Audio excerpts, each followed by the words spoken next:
Owen. Today, for the first time, we're joined by Dr. Stivън Уолф. Dr. Uolf is a well-known voice in the Christian nationalist movement and author of the 2022 book, The Case for Christian Nationalism.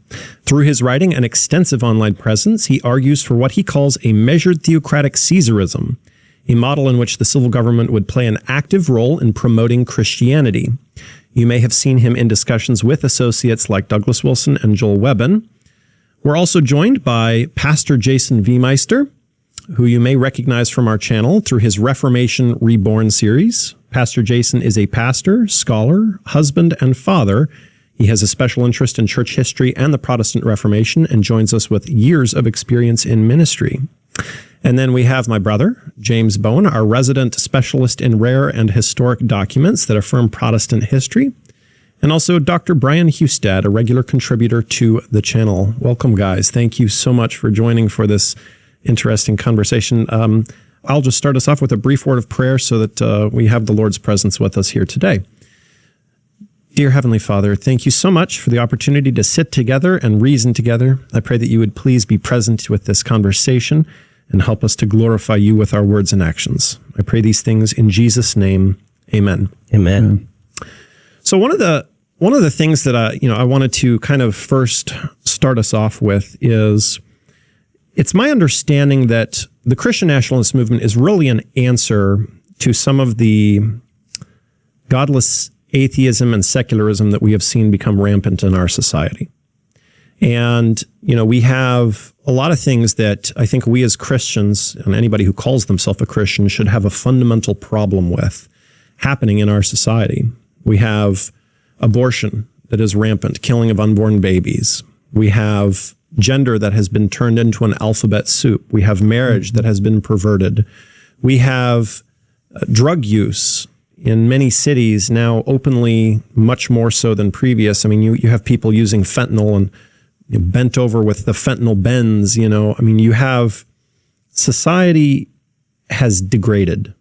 Mm-hmm. And so I guess the question that we all have to answer, we all have to be able to answer it as Christians, is what stems the tide of moral pollution and corruption in this world today? We here at this table are Seventh-day Adventists, and Seventh-day Adventists historically have been, typically ones that say that your body is the temple of the Holy Spirit. And so we should treat our body in accordance with that. We have a strong emphasis on health principles, on, making sure that we're sober-minded, not consuming alcohol and other illicit substances, and historically wanting to uphold biblical truth. And so, Stephen, you come from a Christian nationalist background, and I'm sure that you would probably agree and resonate with the moral pollution that we have seen, although I don't want to put words in your mouth. How do you see Christian nationalism answering this corruption that we see? Yeah. Well, I mean, that's a great question. I could go on and on about that. So I'll try to keep it brief. But I mean, the idea is that Christian nationalism, or just a robust Christian politics, is a way to energize people to get into the political process and advocate for Christian ideas, or simply even just natural truths that have been kind of smothered, and to within the institutions themselves, from the political parties to the bureaucracy to the broader institutions of society, that they would get in those institutions and shape them so that they would, reform the country in a moral and pious direction. So there's a lot I can say on that, but that is kind of the central aim. The central aim is, at least from my perspective, is to provide the philosophy by which other people, I mean, including myself, but other people who are better at the on the ground politics, can then go and achieve things in a concrete way in the world. So it's a broad movement of people doing different things. I'm just one part of it. And I just, again, try to supply the principles and the ends of political action so that people can get involved and have a powerful presence in our institutions.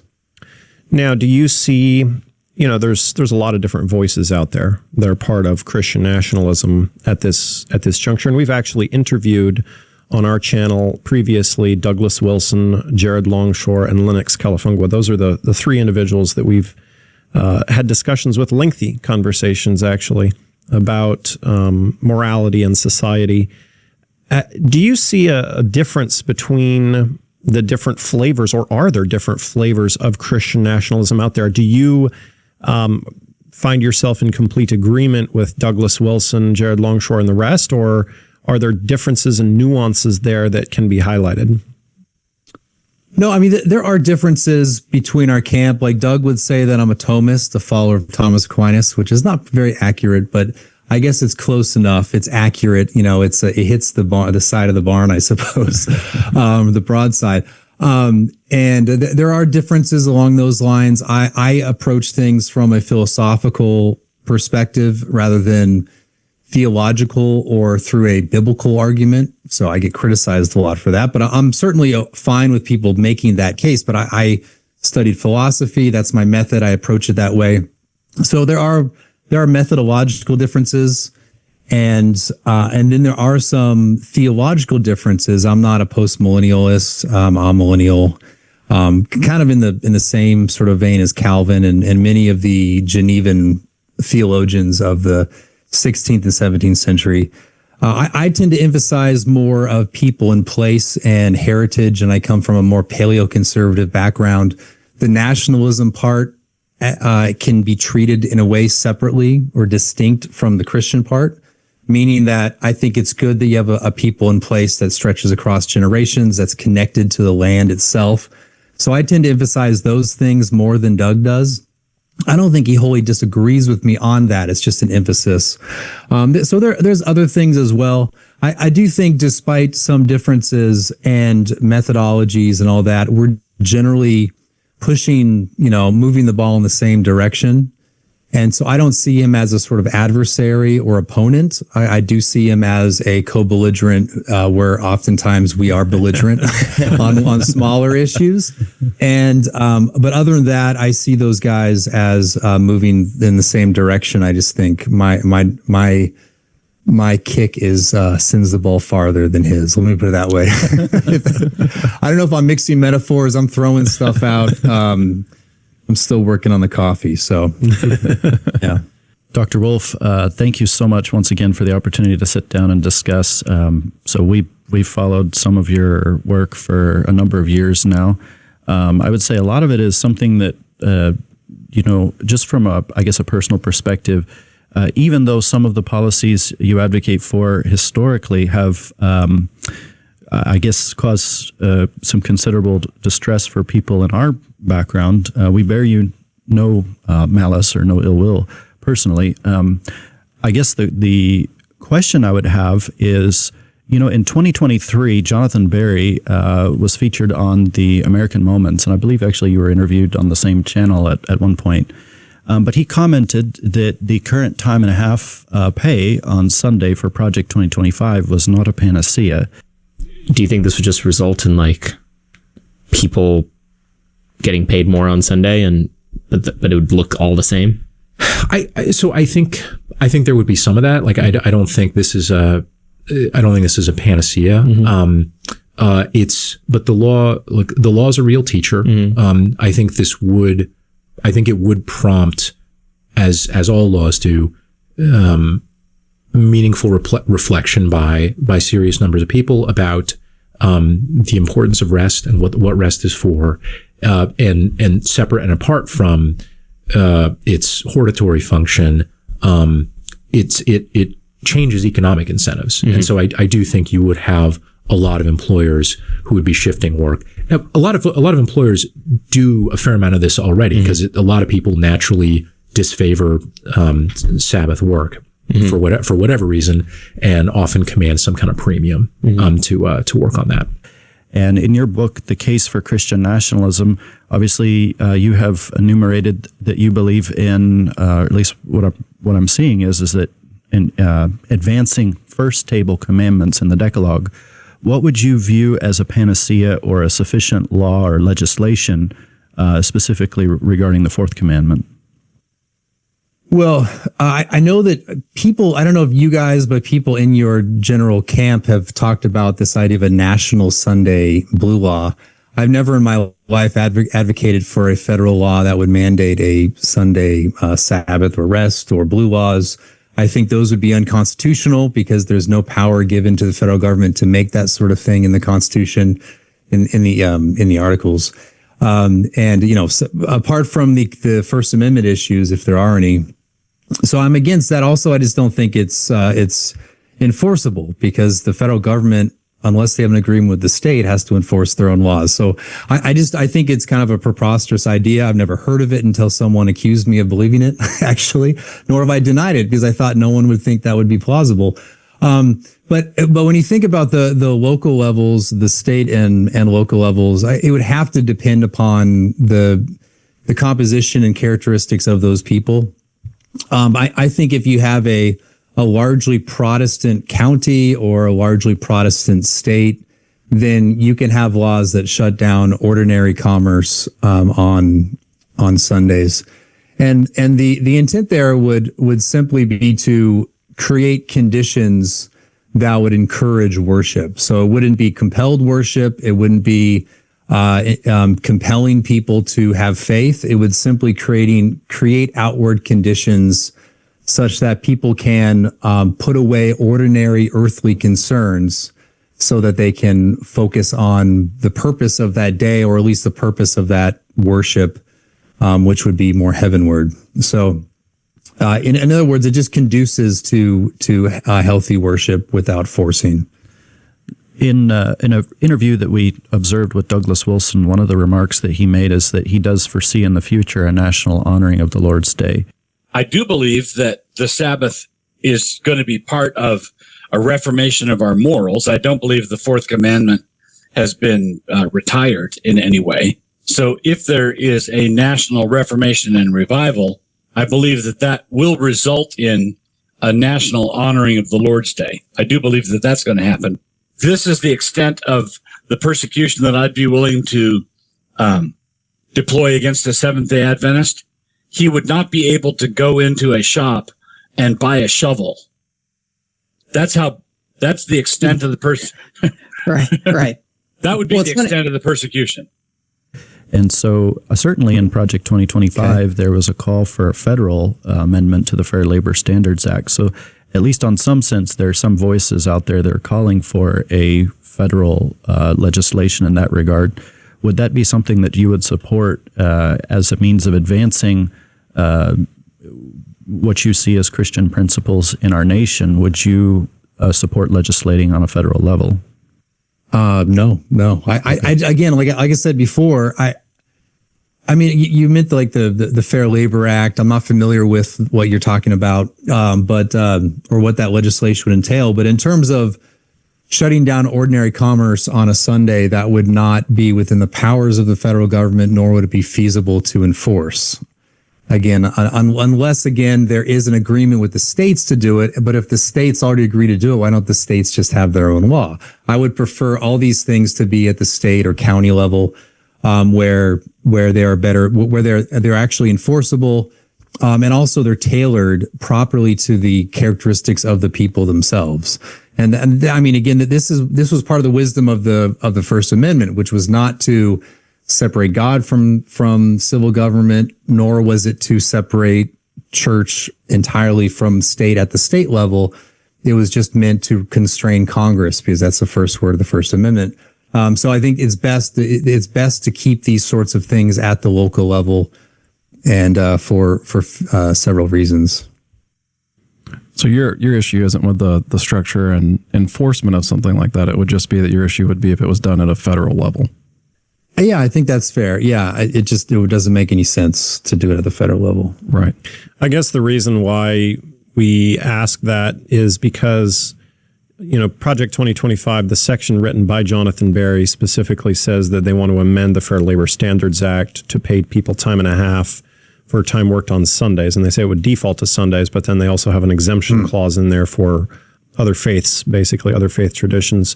And then you also had the Heritage Foundation more recently than Project 2025, because Project 2025 is kind of a little bit old news at this point. I mean, Donald Trump is in place at this point, and there was a lot of discussion about Project 2025 before before he was elected. But now in 2026, you've had the Heritage Foundation come out with Saving America by Saving the Family, a foundation for the next 250 years.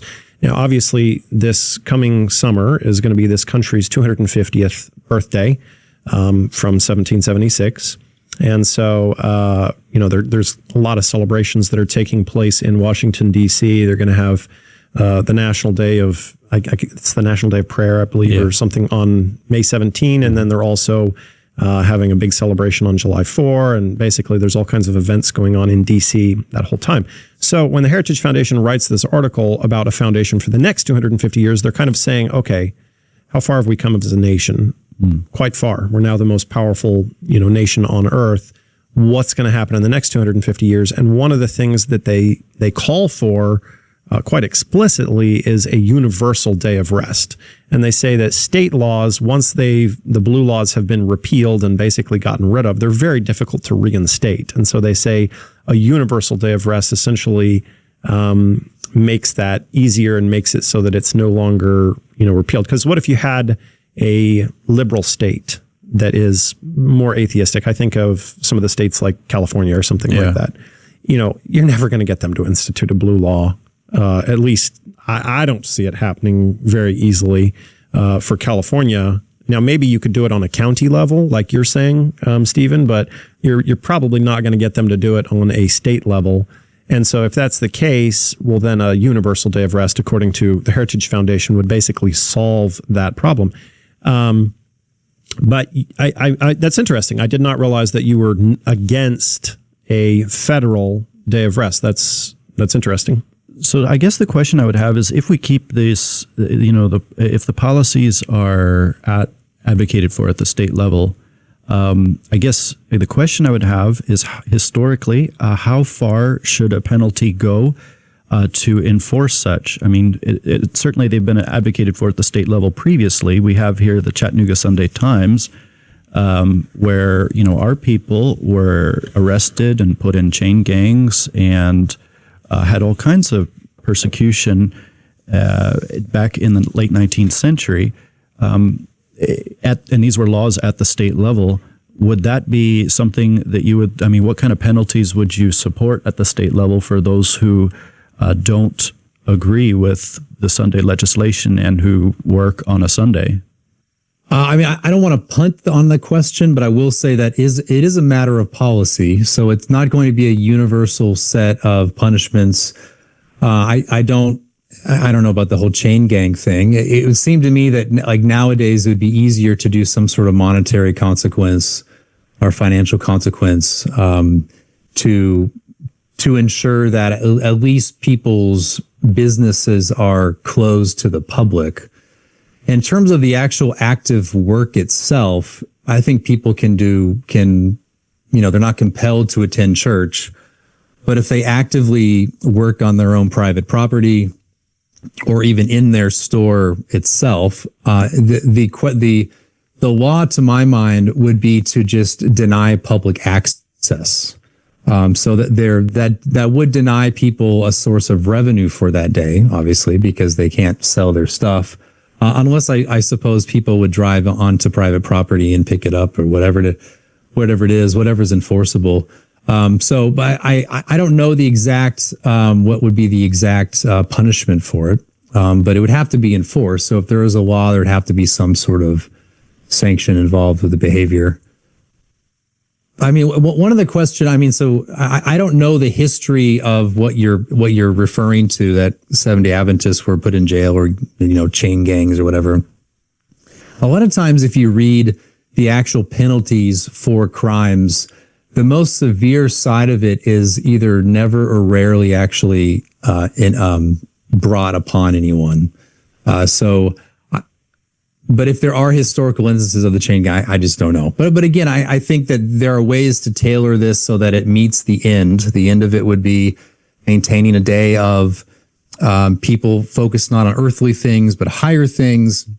It'd be a day where someone who is not inclined to go to church would be reminded to attend church because they can't go out and do ordinary commerce, and that would encourage worship. So in some ways, I think you guys, even though you would disagree with the day, at the very least, I think you guys could recognize that that sort of condition would be conducive to that end of worship, right? Because you guys, I'm assuming you guys you would affirm that worship on Sunday is valid, even if it has an illicit quality to it, right? There's an unlawful quality to it because it ought to be on Saturday. But if I attend church on Sunday, it's still valid in the sense that God is still worshiped by my church. I make that assumption. So even though you guys would disagree with, again, the law on that day, you still, I think, can recognize that law on that day could conduce to people worshiping God. I mean, would you guys agree with that? No, actually, we would not. We would not agree with that. We would also reject the law if it were to be on Saturday. So we reject the law on the basis that it is coercive entirely. I could agree, Stephen, with what you're saying in the broadest sense that you can worship God on any day of the week. God can be worshiped on any day of the week. However, there's only one day that is laid out in the Ten Commandments where we are to rest. And so there's also a commandment there to work on the other 6 days. So the issue is historically how this went down, which we have an article here, or basically a collage of different newspapers. So we went back and searched in the 1880s, and we found these articles, and there's actually pictures of Adventists that were in chain gangs at rock quarries breaking rocks because they worked on Sunday. There was a story of a man who was digging a well on his own property, and the newspaper article says neither by sight nor sound was he disturbing his neighbors, and yet they arrested him and threw him into jail for it. And so this isn't just like one, isolated instance. You have St. Louis, the Knoxville Sentinel, you have the Bradford County Telegraph. You have stories, and this wasn't just one or two stories. There was actually multiple arrests across the United States for this. And there was even accounts of young children being arrested for breaking Sunday blue laws on a state level. And so they were persecuted for this. Now, the issue is then, in 1888, you also had the Blair Sunday Rest Bill, which was proposed by Senator Henry Blair out of, I think it was New Hampshire. Yeah. And that was to be done on a national level. And obviously it did not pass. But there's actually a book right here that we have, the Sentinel, from the Sentinel Library, the National Sunday Law, and it actually gives the arguments in Washington, D.C. before the Senate discussing the notion of a federal day of rest, which I understand that you have said you're not a proponent of that. But basically just kind of goes back and forth, and it's actually a fascinating read to go through. But if the commandment says to work 6 days, and I am prevented from working on that day, is it not impeding my free right to commerce, or not just commerce, but work? Like, let's say I own a shop, like a bakery shop, and I'm forced to close on Sunday, and I'm going to church on Saturday Sabbath, then is it not impeding my free right to work as specified in the commandment? Do you get what I'm saying? Does it impede your work, your ability to work on a Sunday? At the very least, the way I would advocate for these laws, it would impede your ability to sell your wares on a Sunday, but that wouldn't preclude you from actually working itself. I don't see, I don't see any necessity in, because the end of it is making conditions conducive to people worshiping. And if the majority of the people of that jurisdiction are going to be, more, I guess you say, traditional Protestants on when you worship, then that law would still encourage those people to attend church, even if someone is in his shop, but the door is required to be locked and not publicly accessible. So I think you could still work. And at least that's my position. There might be others out there who want a blue law that would be more restrictive, even for someone digging a well on his property. I'm not one of those people, because the way I see, again, legislation is what's the end in mind. You tailor the means to the end. And I think what I've presented so far is actually a sufficient means to that end. You guys wouldn't like it, of course, because then you don't have the revenue on Sundays. But I do think it just even in general, it's within the government's right to have certain laws concerning commerce on certain times and days in order to limit it for if they have a compelling state interest. And I think encouraging piety is a compelling state interest. So yeah, I mean, does that alleviate some? Like, I'm not trying to like make my position lighter so you guys would be happy. It's just like genuinely my position, you know? What you've highlighted is, I think that based off of what you said, it seems like you have a genuine concern that we have a country that returns to God, that has a genuine revival. At least I think that is the pathos and ethos of what you're trying to convey. And so in that, I can agree with you that I would love to see our country turn back to God, and I want to stem the tide of moral corruption. I think the rub that we're going to have is that the way we do that, if we force other people to close down their shops, even if you forced them to go to church, which I understand you're not advocating for, but even if you forced them to go to church, it's hypocrisy, right? Because it's not genuine religion at that point. And so can you legislate revival, essentially? I don't think you can. I think that's the Holy Spirit's job. And so, Pastor Jason, you haven't said much so far. What are your thoughts on how do we stem this tide of moral corruption?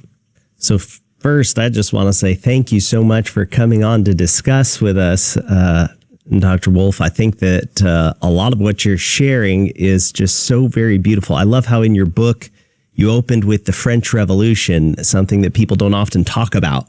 And you brought out how, that's kind of the secular tide that kind of came from there. Mm-hmm. And it's quite a contrast with the American story. And you brought that out later in your book, how you talked about how the idea of religious freedom as it exists in this country originally came from religious ideas and from Protestants. And that's exactly right on. It was a religious idea. I think one of the things that becomes difficult with even the question you asked us, and I want to keep going actually and affirming you because there's so much to affirm. I love this nation, this American people. My mother used to always tell me, you're as American as apple pie, because one of my ancestors actually came on the Mayflower.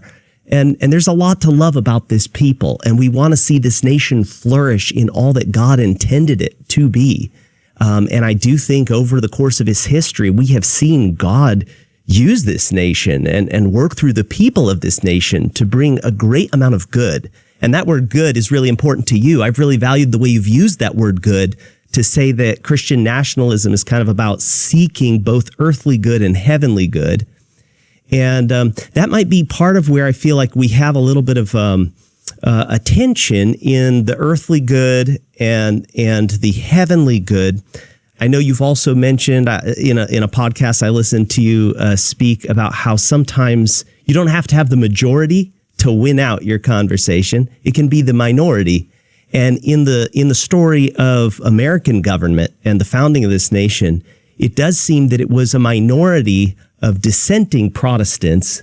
Maybe take Roger Williams, for example, and his idea of two tables of the Decalogue, that the first 4 commandments have to do with worship to God, and the last 6 have to do with worship, or rather relations between fellow men, and that the government has a responsibility to seek the common good in the first or in the last 6 commandments on the second table, but that government can't compel the conscience and really has no business in legislating man's duty to God. And this was, from their view, dissenting Protestants, an outflow of the basic Protestant impulse, which is that the individual guided by their conscience under the authority of Scripture alone, kind of has to kind of make decisions, and that's a duty that the state needs to respect.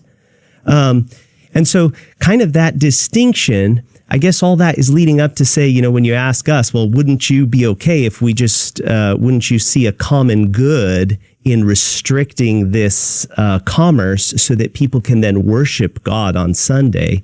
Part of the tension in that question for us is that kind of stemming from that dissenting Protestant view of two tables of the Decalogue, it just seems like, how would you, I guess my question for you would be, how would you evaluate that dissenting Protestant tradition of keeping the government legislating only in the second table of the Decalogue? How did you see that playing out in American history, and what's the validity of it in this conversation for today? Yeah, well, there's a lot I could say about that. You mentioned my favorite nut, which is Roger Williams. I'm not a fan, let me put it that way. I think the dissenters, to put it broadly, I think the dissenters, they swung all the way to one side of saying that the state has no invested interest in piety. And that was plausible when we were in a majority Protestant society or majority Christian society in which every neighbor was a Christian of some sort, whether it was genuine or nominal. And that makes a lot of sense. And I can see how someone in the 18th and 19th centuries would say something to the effect of, hey, why can't we just keep the state out of religion? We seem to be doing just fine. I think that perspective, though, in the last 50 years, but especially in the last 20 years, has come under strain. And that's not only because people have kind of left the Christian religion, but I think there's probably more nominal people than we recognize.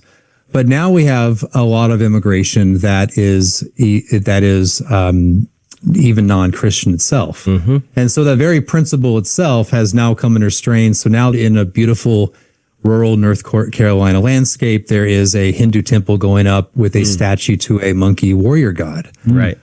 Now, I know you guys would find that horrible and you hate to look at that from the highway amidst the pines and all that. And you guys, I'm sure, would say, well, maybe immigration is the problem, it's true. None of that would happen if we didn't have immigration from non-Christian countries. But still, if you listen to the rhetoric around that, it's made it so that is possible. And there's other things I can say about that as well. So I think it's come under strain. And again, I think the dissenters were taking advantage of the fact that they already lived in a Christian culture. They cannot conceive of the American people just as a body of human people agreeing to people of foreign religion coming over who would do something like that. I want to quibble just a little bit with your depiction of dissenting Protestants as basically saying that,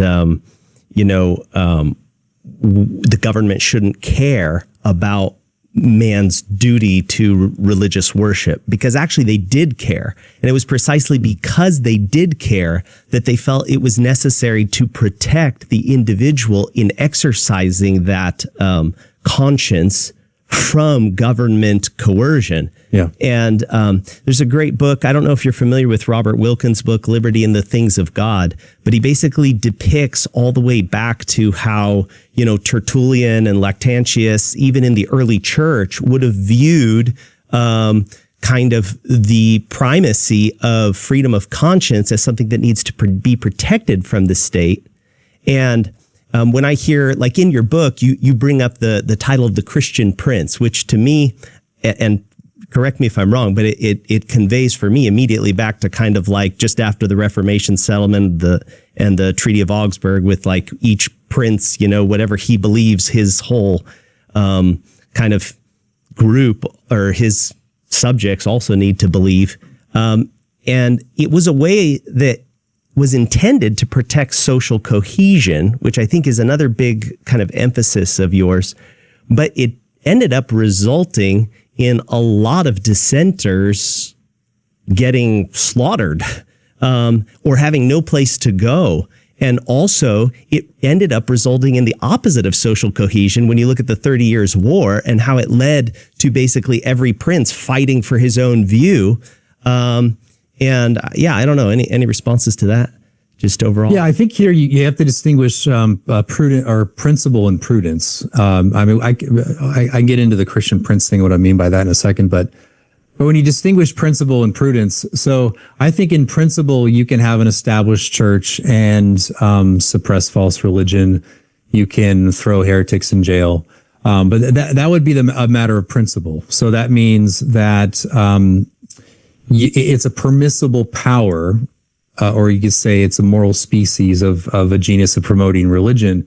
It's lawful, but that doesn't mean it's always prudent and appropriate or meets the end in mind. So, and I think that when we consider the American context, I think even going back to Puritan New England, we can recognize that there was a development regarding prudential application of the principle. So if you take like the principle as promoting true religion, that can look like Calvin's Geneva, or it can even look like 19th century America, which is radically different in institutional ways. The difference, obviously, institutional differences, but in the 19th century, there is high religious liberty, but that's largely because we're already a religious country, and it actually kind of worked. Like Americans had high religiosity in the 19th century without an established church, and of course, there were Sabbath laws and blasphemy laws and all that. But the culture itself held it together. But in that sense, the nation as such was promoting true religion.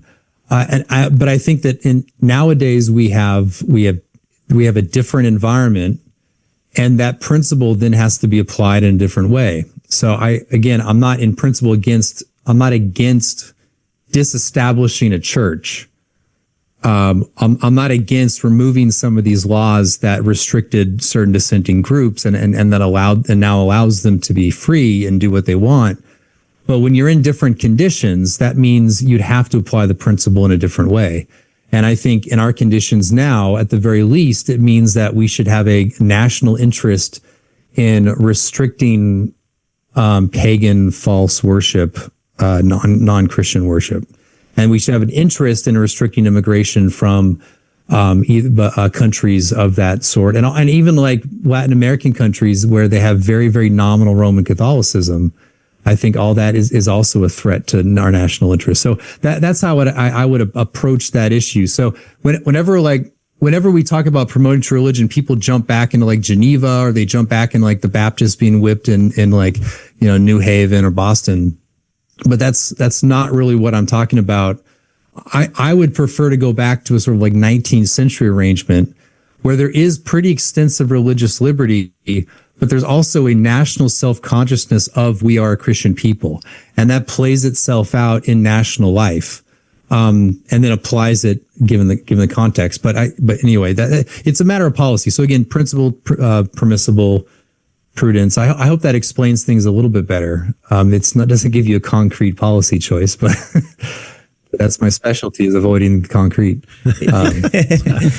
In chapter 9 of your work, one of the things that you said was you spoke about Calvin, mentioning Geneva, and of course that tradition, distinguishing 3 grades of error, and specifically that some grades of error require capital punishment. And one of the things that you commented on was Francisco Suarez, of course, coming again, we might speak as well here of the Thomistic tradition of, heretics ultimately being able to receive capital punishment. We have a book here. This is actually, we imported from Italy, and this details some of the persecution that the Albigenses or Waldenses experienced in the valleys of Piedmont. This book, I think, is from 1650s, around there. But I guess the question I have is in speaking about returning to this 19th century ideal, certainly in your book, there were principles that appealed back to much older, and even in early American history, within certain colonies, the third penalty for like a blue law violation was the death penalty. And what I see here is that you stated that perhaps a Christian people may consider some heretics harmless, and they might conclude that suppressing heresy is, in at least some cases, more harmful than the heresy itself. The crucial point here is that civil action against heretics is justified in principle. And obviously, you emphasized discernment, care, gentleness, and prudence, and different degrees of heresy. But for those who persist, those who steadfastly say, we will not bend on this principle, would you ultimately, at least from what I'm reading in the book here, and maybe I'm reading you wrong, but would you ultimately support these principles that Calvin, as you say, Calvin mentioned, and Francisco Suarez and Thomistic, that for that heretic who persists against all admonition, ultimately the death penalty for that individual as a threat to society? I think that given the context of the society and the characteristics, and given the nature of the heresy, if the heresy is the sort of heresy that would require, that actually would in some ways overthrow the state and causes such disturbance that it becomes a threat to the very society itself, I think it could lead to that. I think it's morally permissible. But again, it goes back to what I said earlier. You have to consider what is the end of what you're seeking, and is that the appropriate means to that end? You just take like early New England, like in Boston, they would have the Quakers would show up, and the Quakers were nuts. Like nowadays, we think of Quakers as just like the nice liberal lady with short hair and screams on the side of the road about something like no kings or whatever. But back then, they were just as nuts, but in different ways. And so they would show up to Boston and they would cause disturbances. They'd show up in the middle of church services and start screaming and cursing at ministers. They'd wear bags and blackface. They were bizarre people. And they were banished like 5 or 6 times out of Boston and said, look, you cannot be here, go somewhere else. But they'd always deliberately come back. So they'd deliberately go to disturb. And increasingly, Boston increased the punishments of them because they didn't get the hint that they were not welcomed at that place. And eventually led to the execution of 2 people. But even back then, that execution was very, very controversial, even in England. They have people writing, their friends in England writing to the New England ministers saying, you shouldn't have done this. And there's historical dynamics at play there with the English Civil War and all that. But still, it's like, I'm just saying that a lot of times in these situations, you have these sort of fledgling community. It's a community that's built around a confession. You have people with religious fervor who don't get the hint that they shouldn't be there, and they're persistent in returning. In the end, if you think of a society in the wilderness in New England or wherever it is, eventually something's got to break and the end has to be achieved. And so, but I think in modern society, again, I just don't think that executing heretics is going to be a very effective means to the end. And so, but anyway, what you quoted from the book, so you have to understand with that book, just to clarify, the book is mainly about political philosophy or political theology in the abstract, not necessarily applied to America itself. I don't mention the United States very much at all until the last chapter, and then in the epilogue a little bit. And so you have to take the principles and consider what's permissible and then apply it prudentially in a political mindset of means to ends. And so that would, I think, clear up a lot of these, a lot of the confusions around my work, which is people want to thinking they're not separating like the abstract and the concrete application of it. I can appreciate that, and it would be important to make that distinction. And I appreciate your emphasis on you have to understand the times and the experience and adjust. What would you say to someone who says, but looking over history, whether it's Michael Servetus being killed by Calvin or whether it's all the Baptists who, you mentioned what if their ideas, religious ideas, are threatening the very fabric of society? But that was exactly how Anabaptists were perceived for centuries. Well, what about John 11:50? Nor considered it expedient for us that one man should die for the people and that the whole nation should not perish. So basically, there's a notion even in Scripture where you have, better that one man die than all of society be thrown into chaos. And that was the very justification for crucifying our Lord and Savior. Yeah, and that was unjust. So, obviously to kill an innocent man. But I'm saying if they're violating a just law and they're persistent in violating a just law, then they deserve the punishment. I mean, we do this sort of thing all the time. Like you say, like who decides what a just law is? Violating the public peace, right? So I used to live in Baton Rouge, and there was someone down the road from me who would have parties at his house until 1 a.m. every month. And I would every month call the cops because I'm trying to get to sleep. I don't sleep well and I need some sleep. And he's not on my property. He's on his own property. He's not physically assaulting me, but he's disturbing the peace. And so I call the cops, and I don't think he ever got fined, but I'm applying the force of government to that for means of civil peace. And so we have laws like that all the time that would consider, what's the best for society, broadly speaking, and we apply those. Yeah. And I think the same would be true with religion, is that it's a, like, true piety is good for a virtuous citizenry. That is, if the government wants a peaceful society of virtuous citizens, then one way to achieve that virtue is to promote true piety.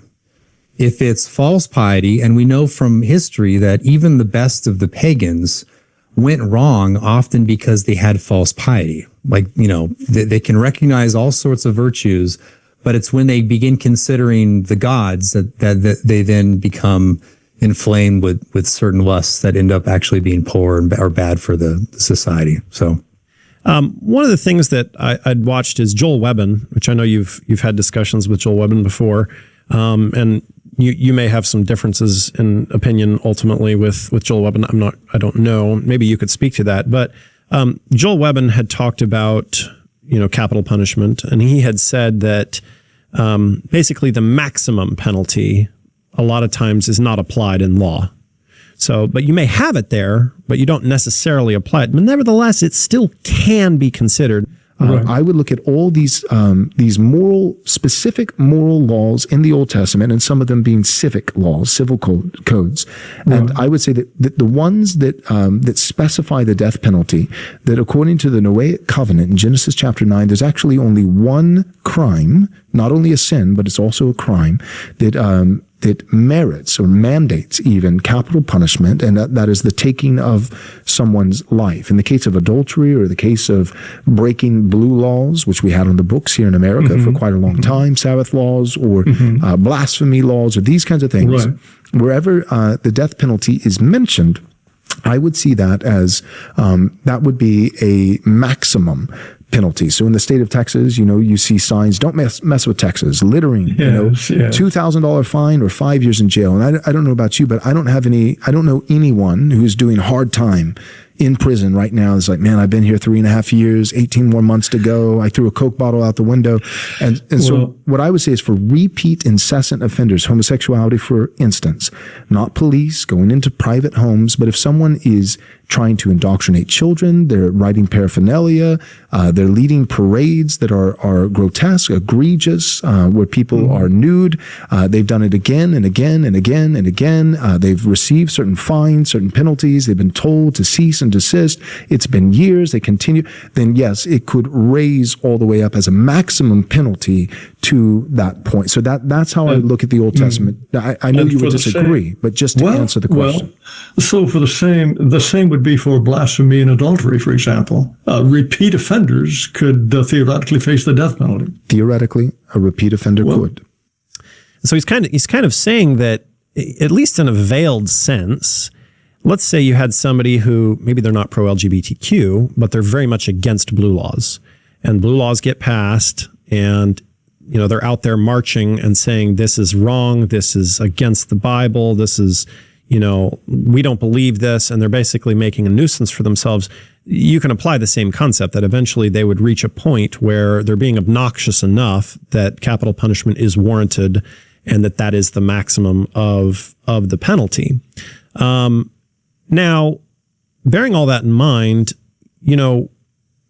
and just as an aside, just as a quick question, do you, and perhaps this is stating the obvious, but you do believe that we should legislate all 10 of the 10 commandments, is that right? Well, it depends. Well, no, not necessarily. Well, yeah, I think that as a general principle, just getting to the first table, I think elements of the first table can be legislated. Okay, you mentioned like a Hindu temple, for example, like with idolatry, right? A Hindu temple would be a violation of the first and second, and I guess perhaps the third. I didn't think about that, but it'd be a violation of the first and the second table. So, first table would be something obviously condemns polytheism. It condemns atheism. Right. And so I think it's morally permissible to have some kind of legislation against public atheism and idolatry, or I should say against polytheism. That would be, but it would be the public expression of it. So, like, someone can be an atheist in heart, but if it's legislated against, then they don't express it outwardly. So having a temple, like effect of it. Like a Hindu temple, for example, would not be permissible because you have idols on the outside of it that everybody can see that they're right. Okay, so because architecture is a public feature generally, and it belongs to the public, and the architecture of the public ought to be conducive to the good of the community. So that's definitely not everything goes in the public when it comes to architecture. That should be regulated. Right. So yes. Now I guess the big rub then is, if we're going to legislate this, well, then whose interpretation? I have a Convert's Catechism of Catholic Doctrine here that was printed in 1957. And if you go through here, it has the 10 Commandments spelled out specifically in this catechism, actually. And it talks through, what are the 10 Commandments, essentially. And one of the things that I think is interesting is it essentially just completely cuts out the second commandment. So it says, the 10 Commandments are, number 1, I am the Lord thy God, thou shalt not have strange gods before me. I think we would all agree with that. Number 2, thou shalt not take the name of the Lord thy God in vain. Number 3, remember thou keep holy the Sabbath day. And so they completely, and I have it right here, they completely chop out wholesale the second commandment, and then they take the 10th commandment and they split it into 2, and they say number 9 is don't covet your neighbor's wife, and number 10 is don't covet your neighbor's goods. So, and I think we all know that if you go to a Roman Catholic church, you're going to see idolatry. At least as a Protestant, I would call it idolatry. You have Mary, where they say it's just, we're just, what phrase do they use? Adoring or venerating. They're just venerating. Yeah. But, they have certain saints over there in Rome that they've kissed the foot off so many times. They've literally had millions of people come by and kiss the foot, to the degree where they literally have to replace the foot because there's so many people kissing it. And you have literally lighting candles before Mary. And so you have idolatry rampant. What do you do with that? If your goal is to legislate morality, and you have to legislate the first 4 commandments, how do you get around the fact that you have 1 billion Catholics around the world that are breaking the second commandment and wholesale chop it out of the catechism that they claim to believe? Yeah, they like to combine the first and second so they can get away with the sort of things you're talking about. But yeah, so within our traditions, the first and second, of course, are distinct. We distinguish those. But enforcing the first does not mean that you have to enforce the entirety of the second. So I'm Presbyterian, and if I were to enforce the entirety of the second commandment, it would mean everyone's forced into be essentially Presbyterians. And so I don't think we should. Again, it's a matter of judgment, prudence, and means to end. And so I would say that unless it's a sort of non-Christian idolatry, which ends up already being captured in the first commandment, I would just apply just the first commandment, and probably the second command would be applied just kind of sort of accidentally. So I think it's more of atheism polytheism. And then I think also, I mean, the third commandment, like the sort of dishonorings of Christ, you see some of the artwork we've seen over the last 30 years. That stuff, I think should be, I say legislated. If I could say one more thing on that, I would actually prefer that instead of, I mean, the ideal situation is that society itself sees itself as Christian enough to look upon these things, atheism, politics, as disgusting, as something they are repelled, and that socially they feel a sort of they're repelled from it. So think of and we do this all the time. Like racism itself is not against the law. Like you can publicly be racist all you want. And you can say whatever you want. You're not going to be dragged before the law for saying racist things. But if you do say racist things, then in the end, you're going to be significantly, there are social costs with it. And so people who might have racist thoughts withhold saying those things for that reason. I think that if we have a society that is fervently Christian, then all don't need to be legislated, that society itself can regulate it. So that would be the ideal state, but I'm not against in principle any kind of legislation. I hope I wasn't breaking up there. I apologize again. Oh, it broke up a little, but I think we got most of what you were saying there. Okay, you caught it. You caught it. You know, I live in the country and I don't know what to do. I've tried. I pay enough money, I think, to get decent internet, but I just can't do it. Starlink, yeah. No, I have too many trees. There's trees everywhere. Yeah, I don't have a direct line of sight with sufficient sky span. So anyway, I think continue. I think my big issue is not with obviously the law itself. I would affirm the laws. It's with setting certain systems in place in society that would compel people into a form of worship. When I read about Jesus in the Bible, in Revelation, it talks about he stands at the door and knocks. I don't think that we can, and I'll just speak from, my own personal experience. The more you try to compel or push me into something, my innate nature is to push back against it. Human nature is rebellious. Human nature is rebellious. But that being said, if you try to push people into a form of worship, you're going to have that natural push, at least by some people, to push back against that. And like I said, I don't think you can compel heart change.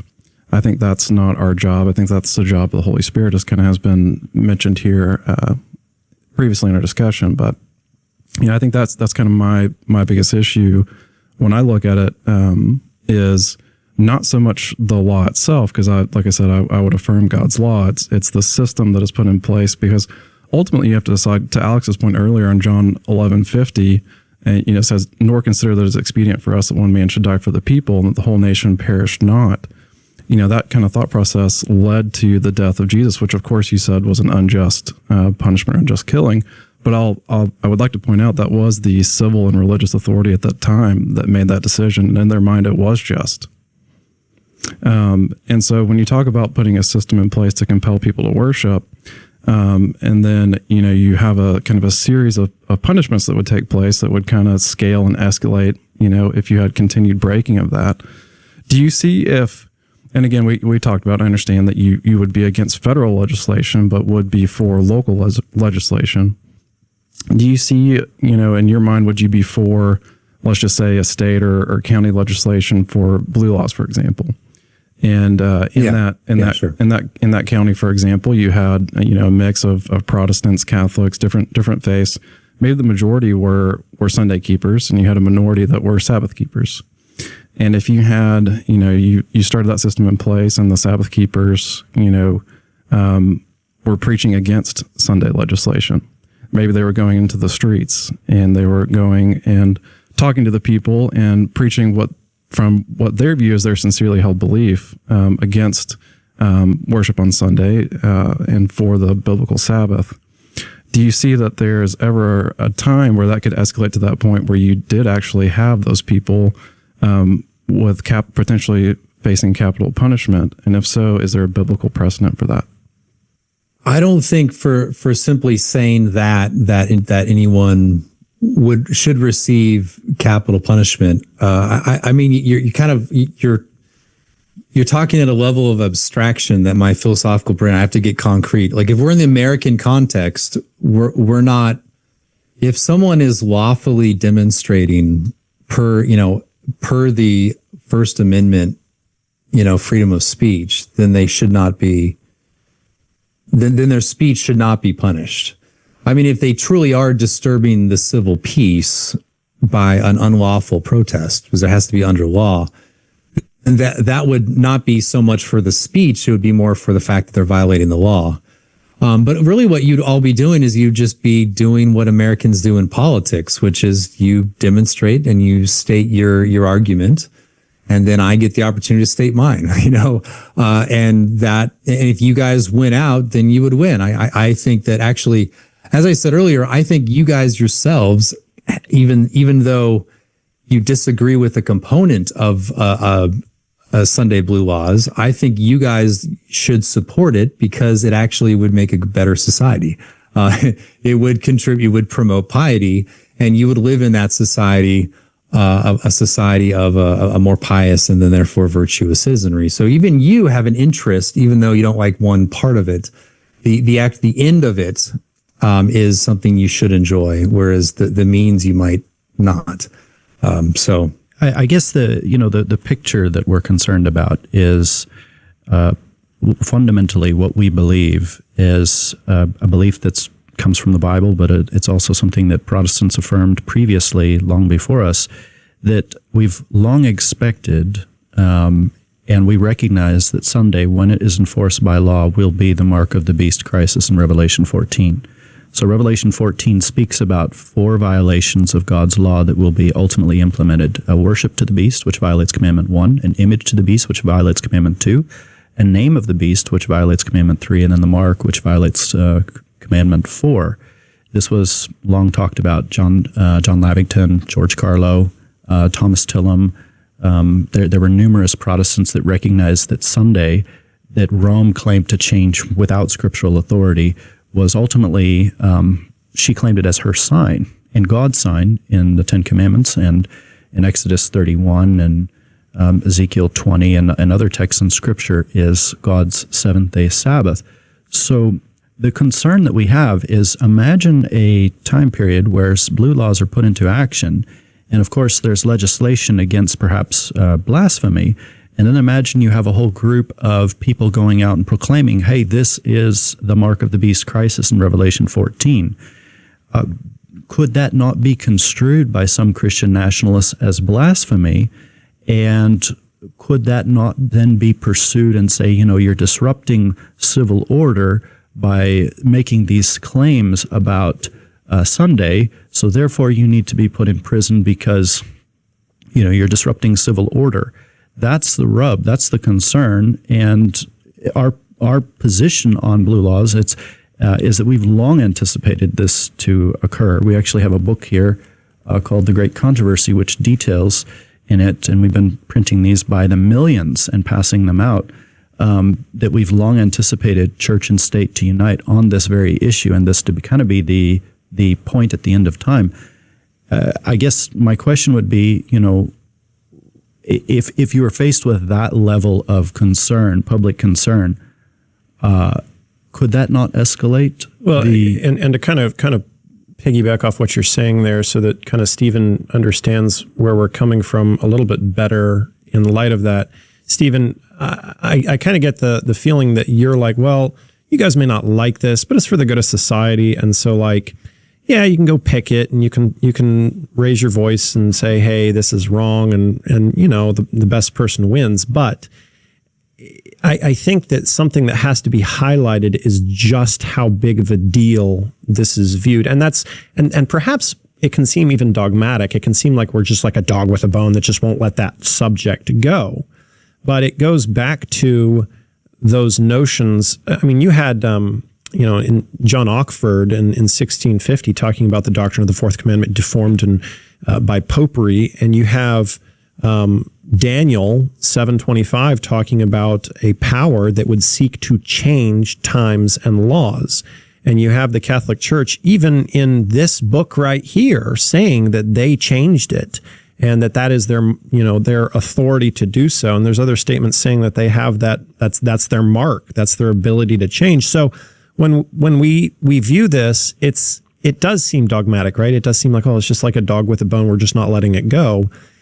But the problem is that when this ultimately does get legislated, which I do believe it will ultimately get legislated, not just on a state level, but I believe it will be on a national level, which I know you're not in support of, and I appreciate that.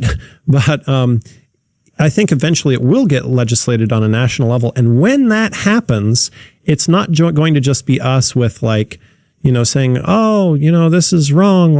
Oh, that's just terrible. We shouldn't let that happen. No, this is the final crisis for humanity. Yeah. This is do or die. This is the worst possible thing that could happen. And it's not because we think that the moral corruption in society shouldn't be stemmed, because actually, I think you and I actually have a ton in common about the moral degradation. I mean, you and I both agree on abortion. You and I both agree on LGBTQ and the sanctity of marriage and marriages between one man and one woman. We agree on all of those topics.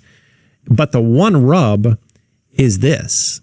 And we view it as this monumental cataclysm. And so that's where our questioning comes from, as far as, and that's, you may be like, why are they asking this over and over about capital punishment? And why are they imagining all these horrible evils and ills that are going to take place when none of that's we're not talking about that. We're just talking about a state and local level, just on a county level. We're just trying to get people to go back to church. But when you view it through that lens, that it is the mark of the beast crisis, I hope that provides some clarity for our position and why, when this ultimately happens, we will be the most vocal people there is saying this cannot happen. And it's not because we have disrespect or wish ill on anybody. We desire to be respectful and hold respectful dialogue and conversation. We're not some boorish people group that's just trying to smash our way through. And if people were to ask, well, would you want to have a rest day on Saturday then and enforce that by law? We would say absolutely not. Romans 13 talks about the second table. It doesn't talk about the first table. So does that offer some clarity as to kind of the angle that this conversation is taking? Yeah. And I would say that, first of all, it's true that any law that is good in itself can be turned to evil. Yeah. So if there is someone who is truly subverting the state toward evil and it's unlawful, that would be a just punishment for someone who's subversive of the state. But that same law can be applied to someone who's innocent, and that would be an unjust punishment of that person. So even granting your position on that, I would just say that having blue laws on Sunday are in themselves just, though they of course can be used in a way as you said they would or might or will be used. And they've also been around for hundreds and hundreds of years. So if you were, if you guys were Seventh-day Adventists in the 18th century, let's just say, and you looked around and you saw blue laws, you'd think that, oh, here comes the mark of the beast. It's about to come. But of course it did not. And so the fact that there is some law that is associated with a prophecy or some view of the apocalypse, that doesn't in itself mean that this iteration of that law is going to be the time when the apocalypse happens. And if you applied that same idea throughout the last 400 years in hundreds, if not thousands of places, you'd actually be wrong. And so it seems to me that if the next iteration happens, it would be irrational to say that here it is because it's come upon us. So I think even granting your position, it wouldn't make any sense for you all to lose your minds over it. And if anything, should energize you to be very involved in political life so that that wouldn't happen. I think that's one of the problems with conservatives, actually, in general, is that we always say we don't want something to happen, but then we don't get involved in the political process to stop it. We just want to consume content and shout on Twitter or listen to talk radio. So that's how I would respond to all you guys. And I can imagine, in fact, I think it would be, I don't mean this like in a mean way. I think the reaction would be irrational, and it could also be kind of destructive, because then you're saying that I think, as I understand it, then if I'm then going to church on a Sunday in the midst of blue laws, then somehow am I worshiping Satan then? Where is, am I directing my worship to Satan or to God? And if that's what you said that publicly, I think, you would probably bring a lot of, reaction to that. And it would probably not be good overall, because most likely you're wrong, So does that, kind of respond? I just don't think I didn't grow up in evangelicalism, but in the 80s and 90s, there was a lot of this apocalypticism of reading the Times and reading the paper and watching television and then connecting with the Bible. And it got everyone in a fury. And it's here, Y2K. And none of that actually happened. But it was effective in sort of engaging people in watching. And I just think what would be better instead is if instead of the 80s and 90s, people are trying to read the news through a biblical lens and apocalypticism, that people devote that energy to something practical in politics or in public life, and not get caught up in that, because it turns people in a very passive, helpless sort of way. And of course, if you guys are right about that prediction or prophecy, then it's going to happen anyway, but it could happen 200, 300 years from now. And it seems to be better to devote your energy more towards an active pursuit of change rather than this kind of passive reception of divine providence and apocalypticism. Does that make some sense? I would agree that we've all seen apocalypticism where people are just grabbing headlines and making all kinds of scary factors over it that are baseless, and that is very distracting. I think for us, that was an interesting thought process you led us down. I think we would have a little more difficulty embracing it because actually we follow a historicist method of prophetic interpretation, stems all the way back to the Reformers, in which there are time prophecies as well. And so those time prophecies tell us, the longest one, 2,300 days, ended in 1844. And so the Sunday mark of the beast thing couldn't have been earlier. It's coming now. And so that time sensitivity, also our interpretation of Revelation 10 and where we fit as a movement in that, it lends certainty that it's quite near. And that's not based on headlines as much as kind of a biblical thing. The other thing I want to totally agree with you on is that American Christians did retreat from the public square after the Scopes monkey trial or whatever. And that has left a void that secularism has filled and has destroyed our nation. And I would even affirm with you that we have not done our part in speaking up on some level. But I think that if we all agree that the ultimate end would be to have every single American surrendered to the lordship of Jesus Christ. That would be my desire. And I think you would agree with that desire.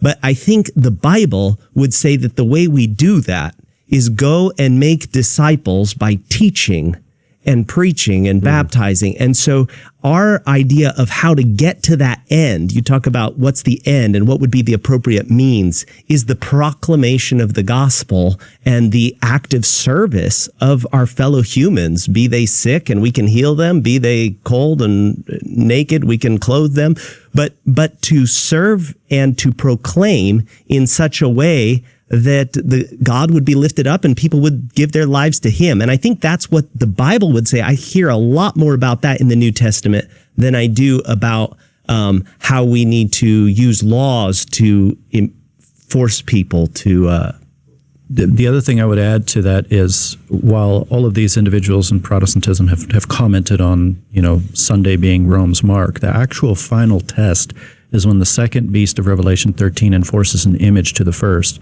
We were just we were just up in DC here recently, and one of the things that we saw in DC was the architecture that's so reminiscent of Rome. And one of the things that we have long anticipated, we recognize, along with other Protestants who have commented even from the very foundations of this nation, Isaac Bacchus, John Bacon, a couple of others who recognized that the second beast of Revelation 13 was going to be a Protestant beast that would make an image to Rome. We connect very clearly that the United States of America is that second beast, which will make that image to Rome, ultimately not just reflected in architecture, but ultimately in law and religion, where Sunday will be legislated by law nationally in the United States of America. And so that hasn't happened up to this point in history, and no point in Protestant history, but we have anticipated that America will go this direction. And Christian nationalism, even the term itself, is very reflective of the flag of Roman Catholicism, which unites the silver and the gold keys representative of civil and ecclesiastical power with a red cord binding the two together and kind of uniting church and state. And now we're seeing individuals like Timon Klein, coming out with NatCon with videos renouncing the separation of church and state and very much appealing to joining those two together. So this is not a case of something that is just repeating what was old headlines that they never got right in the past, but it is a very clear application that, the second beast of Revelation 13 is the United States of America, and it will be that power that ultimately legislates for violations to the first table of the law. But Dr. Wolf, in Romans 13, Paul never delegates to the state and Caesar any of the first table of the law. So where do we get any kind of, apart from philosophical arguments, where do we get any scriptural systematic foundation that it is within, especially in the New Testament context, the purview of the state to legislate the first table of the law? Yeah. I mean, first of all, I think there are strong philosophical arguments for that. So what I would say, first of all, is that the human person is one who can be both virtuous and pious. And because we have both this sort of earthly orientation and a heavenly one, and in order for our person to be complete, and for those virtues, which tend to be directed to earthly things, in order for those to be complete, there also needs to be piety. So the idea is that once we direct our thoughts to God, it's not that we escape earthly life, but it's that everything else becomes properly ordered. And since the state is interested in public virtue, then it also has to be interested in piety, because you can't have true virtue without piety. So that's my philosophical argument. That argument's been repeated for centuries upon centuries or millennia.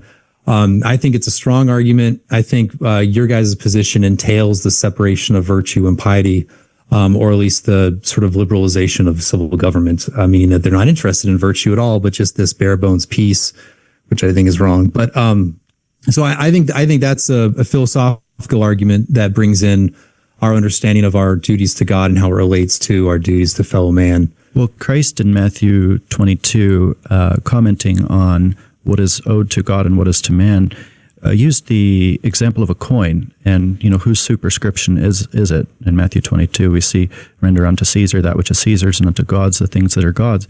The Sabbath bears not Caesar's name, but it bears God's name.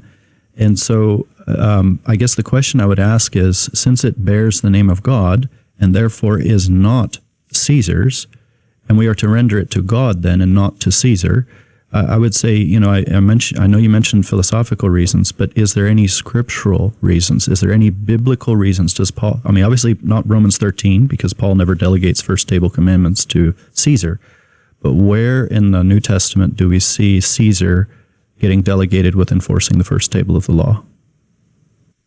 Well, I would say, first of all, that the philosophical argument, if it's sound, then it doesn't matter what, if it's true, then it doesn't matter really if you go into a biblical argument. And I would say that the New Testament is concerned with the growth of the church And I do not see the apostles themselves becoming political leaders or particularly interested in political life itself. And that's because they were sent to build the church, and the church is in a way distinct from, that is I'll just say the church in a way is distinct from political life. So I think because of that focus on the New Testament, I mean, I know Doug Wilson would have his New Testament arguments, but I don't think they're necessary. But you do see within the Old Testament Mosaic polity, of course, there is the laws against blasphemy, and I don't think that those laws that punish sacrilege and blasphemy are simply bound up with the covenant itself, the covenant of Moses or the Old Covenant. I see those as one expression or one application of the general equity of them, which would be promoting to religion because that's necessary for a robust civil society. So that's how I'd understand the general equity of the Mosaic polity. So I'm not a theonomist, so I don't think we should just legislate that itself, as in that's like the universal law book. But it is a reflection of a perfect body. It is a perfect body of law, and for that reason, it reflects in principle, in the general equity of it, what is necessary for all civil societies to flourish, which would include the promotion of piety, or at least the suppression of blasphemy. So that's, that is how I would, that's how, but I'd also say that, I mean, Paul is recognized in Romans 13, Paul is recognizing the powers of the magistrate. There is a level of abstraction there where, suppressing what is evil and promoting what is good.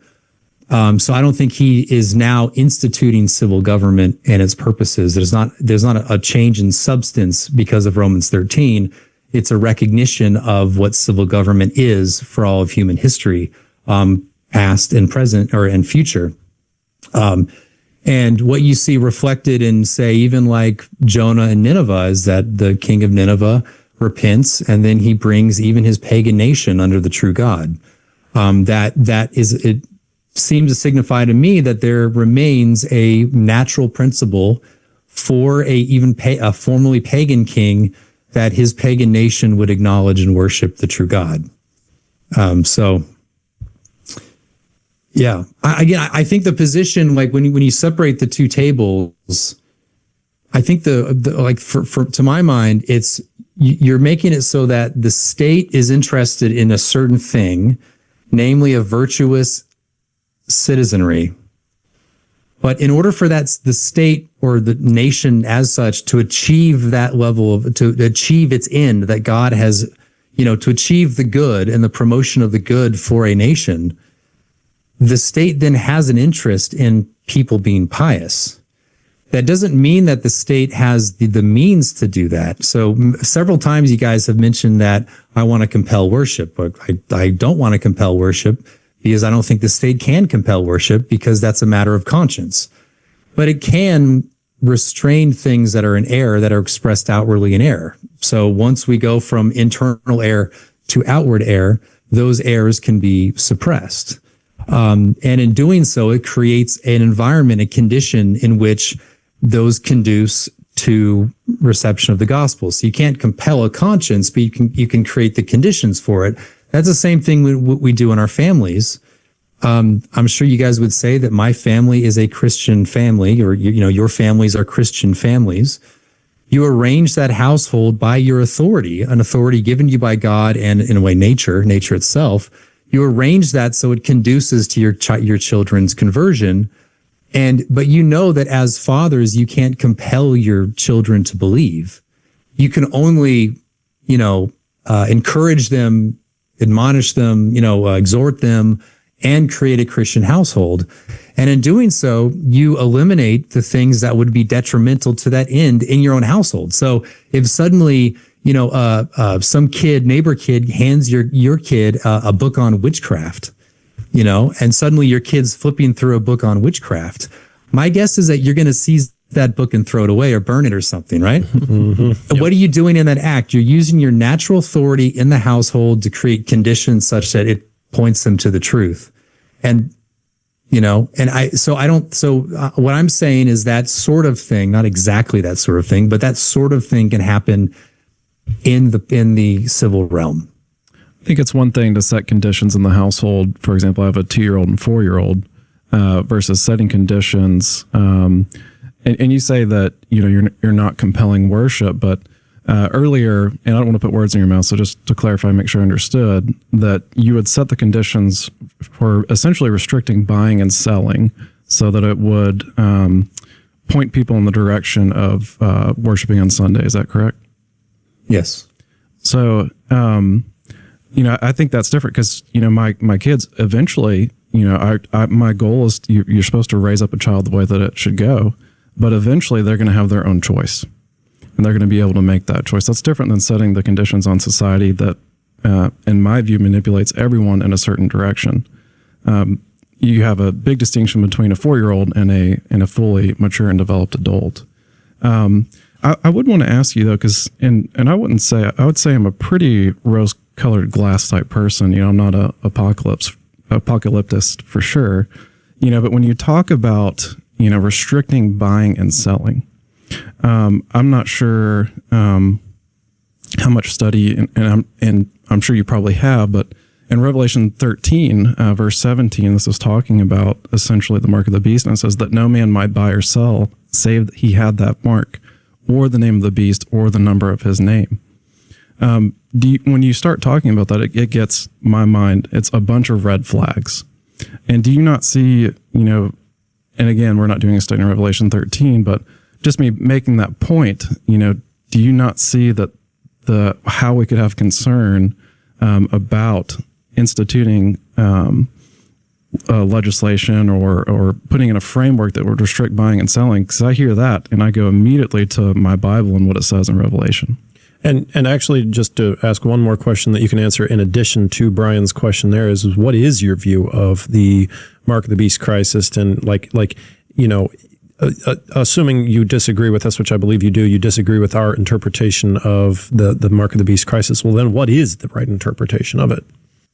Well, I would respond again that it just wouldn't be, I just don't think it follows that you have restricting on buying and selling. So therefore this is the iteration of that is going to be the mark of the beast, or that's the condition for it. Because obviously, if there's you can only buy and sell if you have the mark. That would be something in addition or a condition for your buying and selling, right? So that I think the condition and the framework that we talked about that you proposed would be worshiping on Sunday.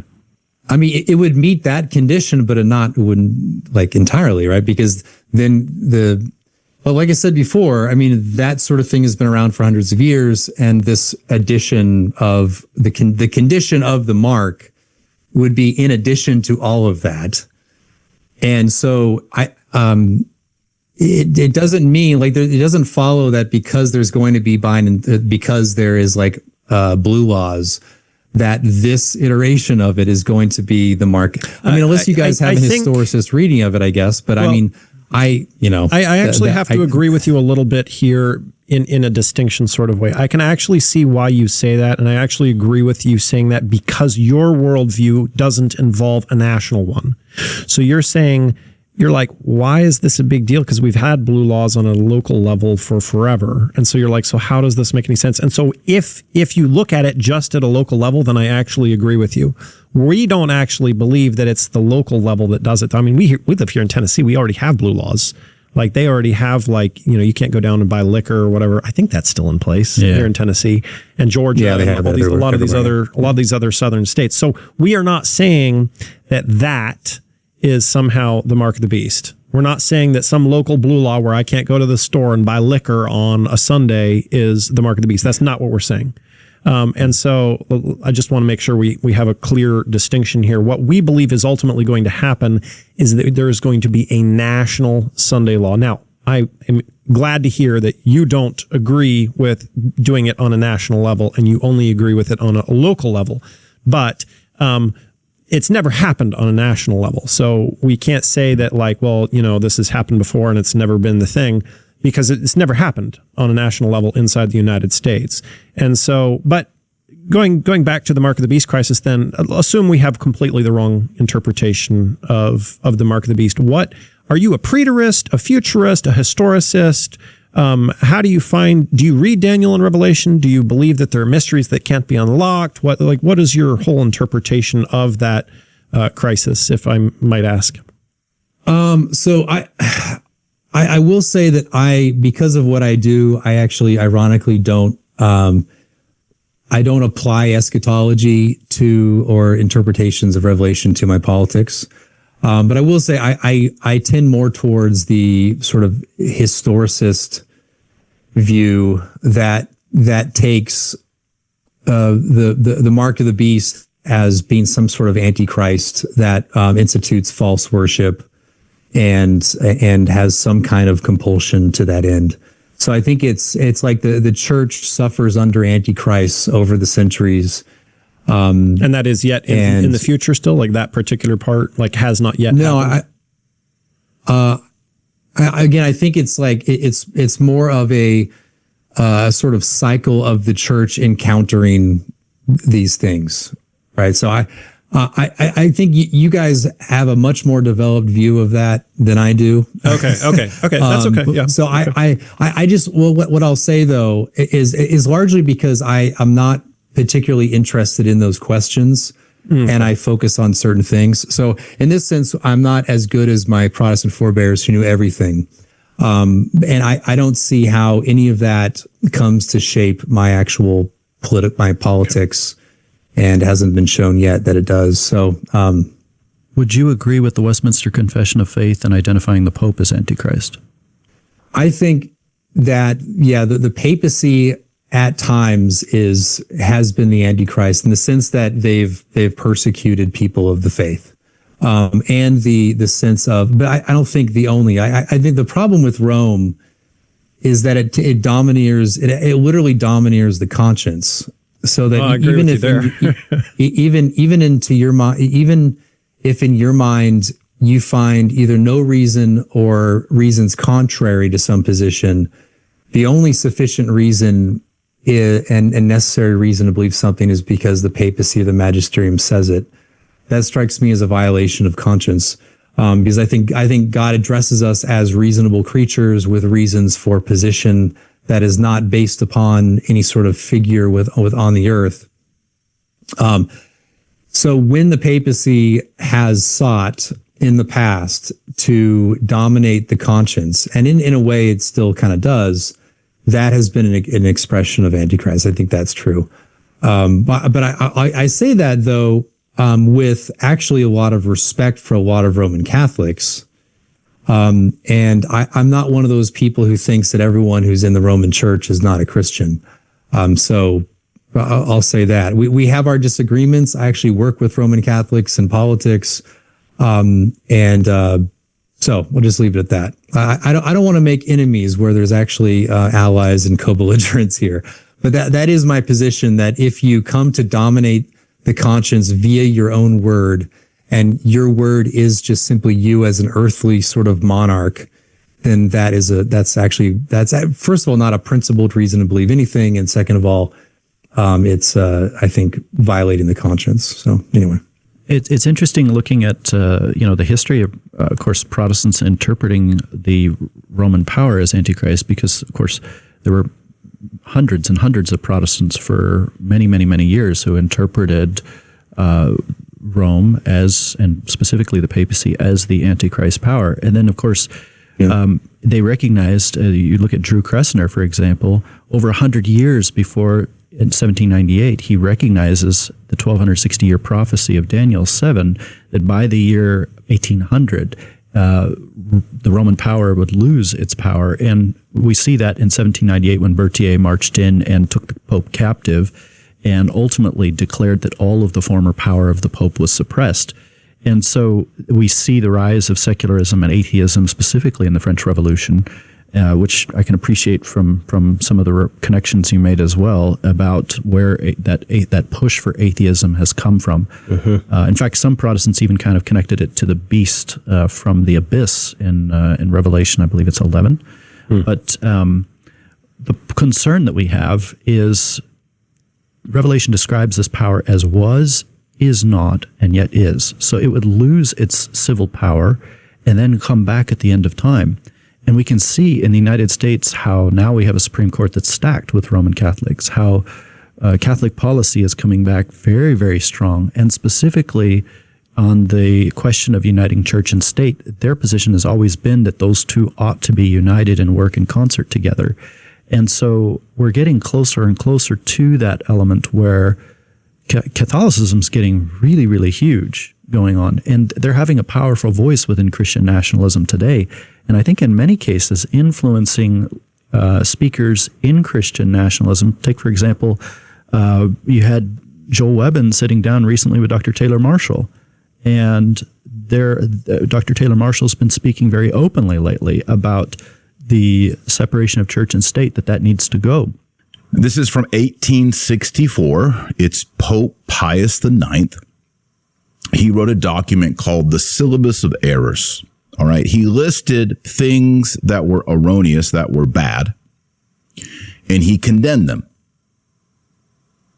Here is one of the propositions, Proposition 55, that was condemned by the Pope. Quote, right on the screen.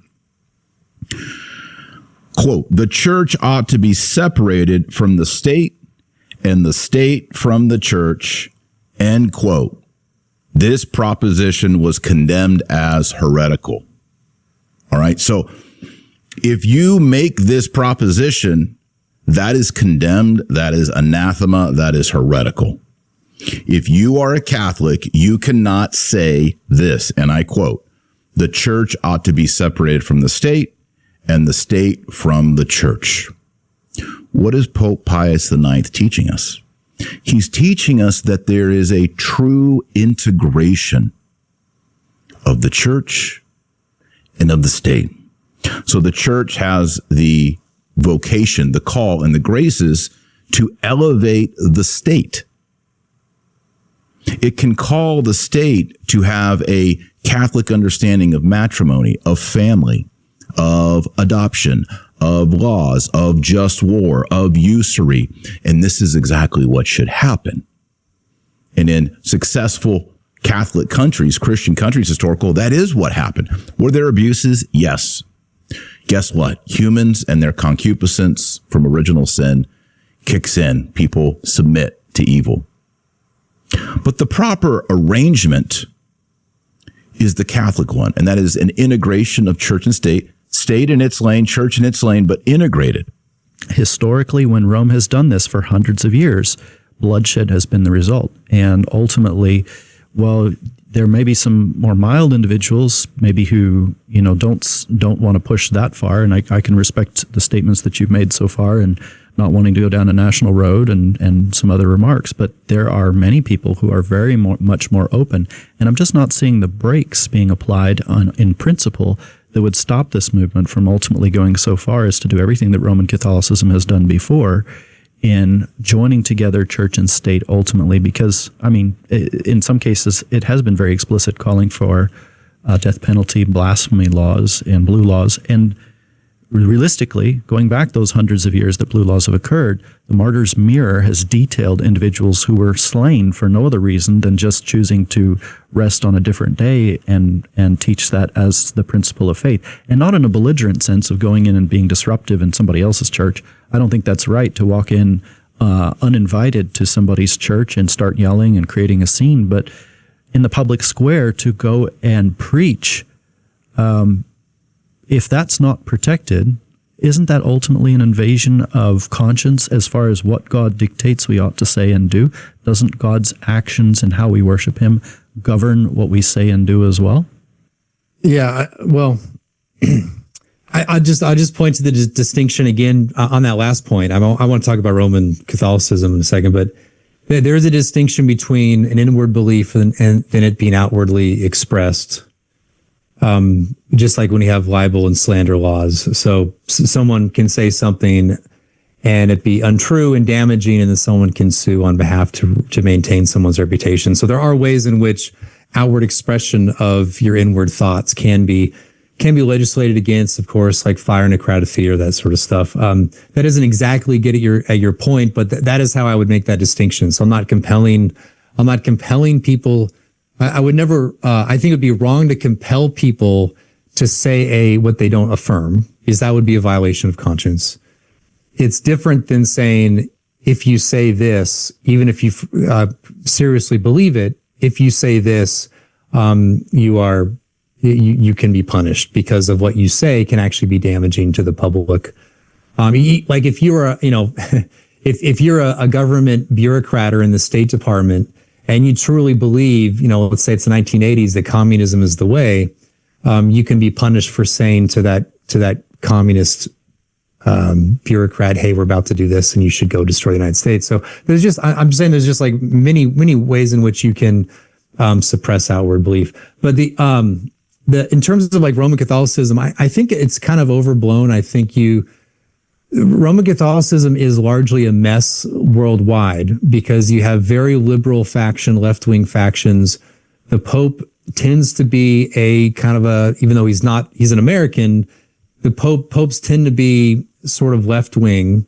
And then the church in the United States is extremely weak. There's a lot of people who actually convert to evangelicalism out of the Roman church.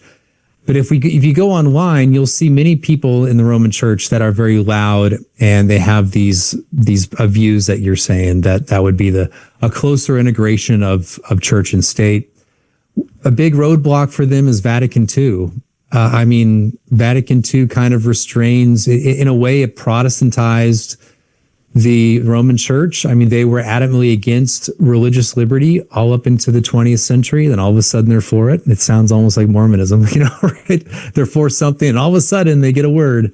And I think so. There's a discontinuity there in the Roman Church. So there's just a lot of roadblocks for that. But there are a lot of loud people online, and I think they overhype the conversion rate of people converting to Rome.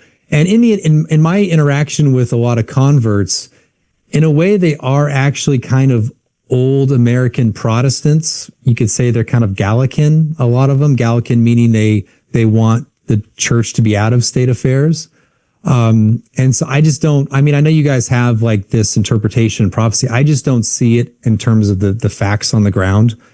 And you mentioned Timon Klein. Timon actually thinks the state should be more over the church. So it's not church over state. And so he's not pro-Roman Catholic. So that arrangement of taking your kind of orders from the papacy or from Rome is nowhere within the Protestant Christian nationalist camp. And those who say it within Roman Catholicism have problems with their own documents.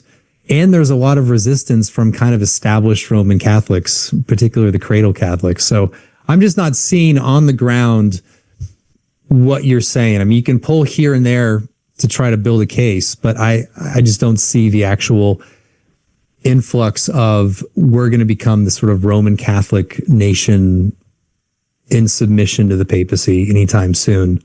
It's opposed to even America itself. Like, sorry, what? Sometimes allies can pull us where we don't want to go. Well, what's fascinating though is like, and I would even say like Doug Wilson and certainly Timon Klein and everyone that I know in Christian nationalist realm tends to like downplay the church regarding politics. Like I get criticized for that because I tend to think that the church should sort of stay in its lane a lot more than it does in politics. So, but even though like the Roman Catholics Supreme Court, they're all just Anglo-Protestants, even if they're neither Anglo nor Protestant. So I'm just not too concerned by it all. I want to be clear that when we talk about Catholicism, we don't mean it in a pejorative sense to individual Catholics. I've had coworkers that are Catholic. I'm happy to dialogue and converse with Catholics. I think that many of them are misinformed. And I do believe that, they are breaking the commandment when they're bowing down and, kissing the foot of idols over and over. But that doesn't mean that they're any worse than any other sinner out there. There's a lot of sinners out there. And, I think God winks in our ignorance. So if somebody does something in ignorance and they don't know any better, then they're in a far better position than those of us who, by our own rebellious actions, willfully go against God's commandments. And so my beef is not at all with individual Catholics, but rather the entire system as a whole. I mean, even the notion that the Bible says, "Call no man father." Well, obviously, it doesn't mean it in a biological sense. It's clearly meaning in a religious sense. So why do we have, referring to the Catholic priest constantly as father, father, father, father? I mean, well, it's not just that, but I mean, also 2 Thessalonians 2 warns that the man of sin would show himself to be God. In the Latin Vulgate, it's ostendens, to show. And in canon law, Distinctio 96 of the Gratian's Decretals, which became into the Corpus Juris Canonici, the Pope was shown to be God, actually, by, as they say, a pious Prince Constantine. Right. So the direct fulfillment of what 2 Thessalonians 2:4 warns about for the man of sin was actually instituted in canon law. Well, I think about the 1583 Geneva Bible. We actually have a couple pages. I don't have them here on the table, but they're over there currently in our studio here. We have a couple pages from the 1583 Geneva Bible, and it's the Bible that came over on the Mayflower. We only have 2 pages. They're from Revelation. I wish we could have had the whole book, but it's like $20,000 or $30,000 to buy the whole book. But the couple pages that we have, it has printed footnotes in Revelation. And in the Geneva Bible, it talks about the Pope or Antichrist. And it uses that terminology because in Protestant thought at the time that the 1583 Geneva Bible was printed, it was extremely widely thought that the Pope was Antichrist. In fact, you had the Puritans, or the Pilgrims who came over on the Mayflower were separatists, and they were trying to separate themselves from the Church of England at the time. They were actually specifically escaping religious persecution, and that's why they were in Holland for a while, and then eventually came over to the United States. And so, this whole country was founded on the notion of Protestantism. You actually had, and we haven't had a Catholic president for the first 150 plus years of our founding. It was only until JFK and then more recently Joe Biden that you actually had a Catholic president. When JFK was being brought on, the newspapers ran articles about whether or not we should have a Catholic run in politics. So this country very much was Protestant foundation, Protestant. The Pope is Antichrist, very much Protestant foundation in its original documents. And I'm not using that necessarily as a proof that the Pope is Antichrist. I'm just saying that is the history of this country. But you look at some of the things that the papacy has stated, and that's one of the things that we actually specialize in here on this channel, is we actually go through and we have books from the 1500s, 1600s, 1700s, and on that detail the atrocities that were committed by Rome. And I think that when you look at those atrocities and you look at why the Protestant Reformation came about, it becomes a lot clearer that, I mean, you literally have one of our Sacrosancta Concilia series, which we have, again, in this studio. This is a quote from there. It says, "Take care so that the sheepfold may be one. It is now divided into parts. Take care at last that we lose not that salvation, that life and breath which thou hast given us. For thou art our shepherd, thou art our physician, thou art our governor, thou art our husbandman, thou art finally another God on earth."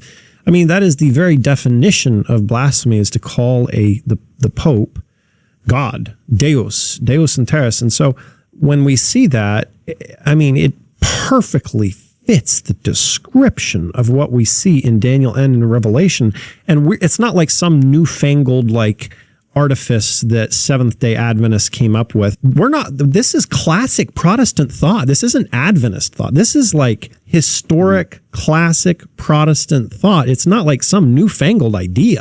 I mean, and it's backed up in history books. And to piggyback, off your points, Alex, and you had kind of mentioned earlier Vatican II, if you had a system that realized that they couldn't compel people by force, is it possible that they got together and decided, well, how about we introduce this ecumenical movement to bring people in? Instead of spice, we'll use sugar.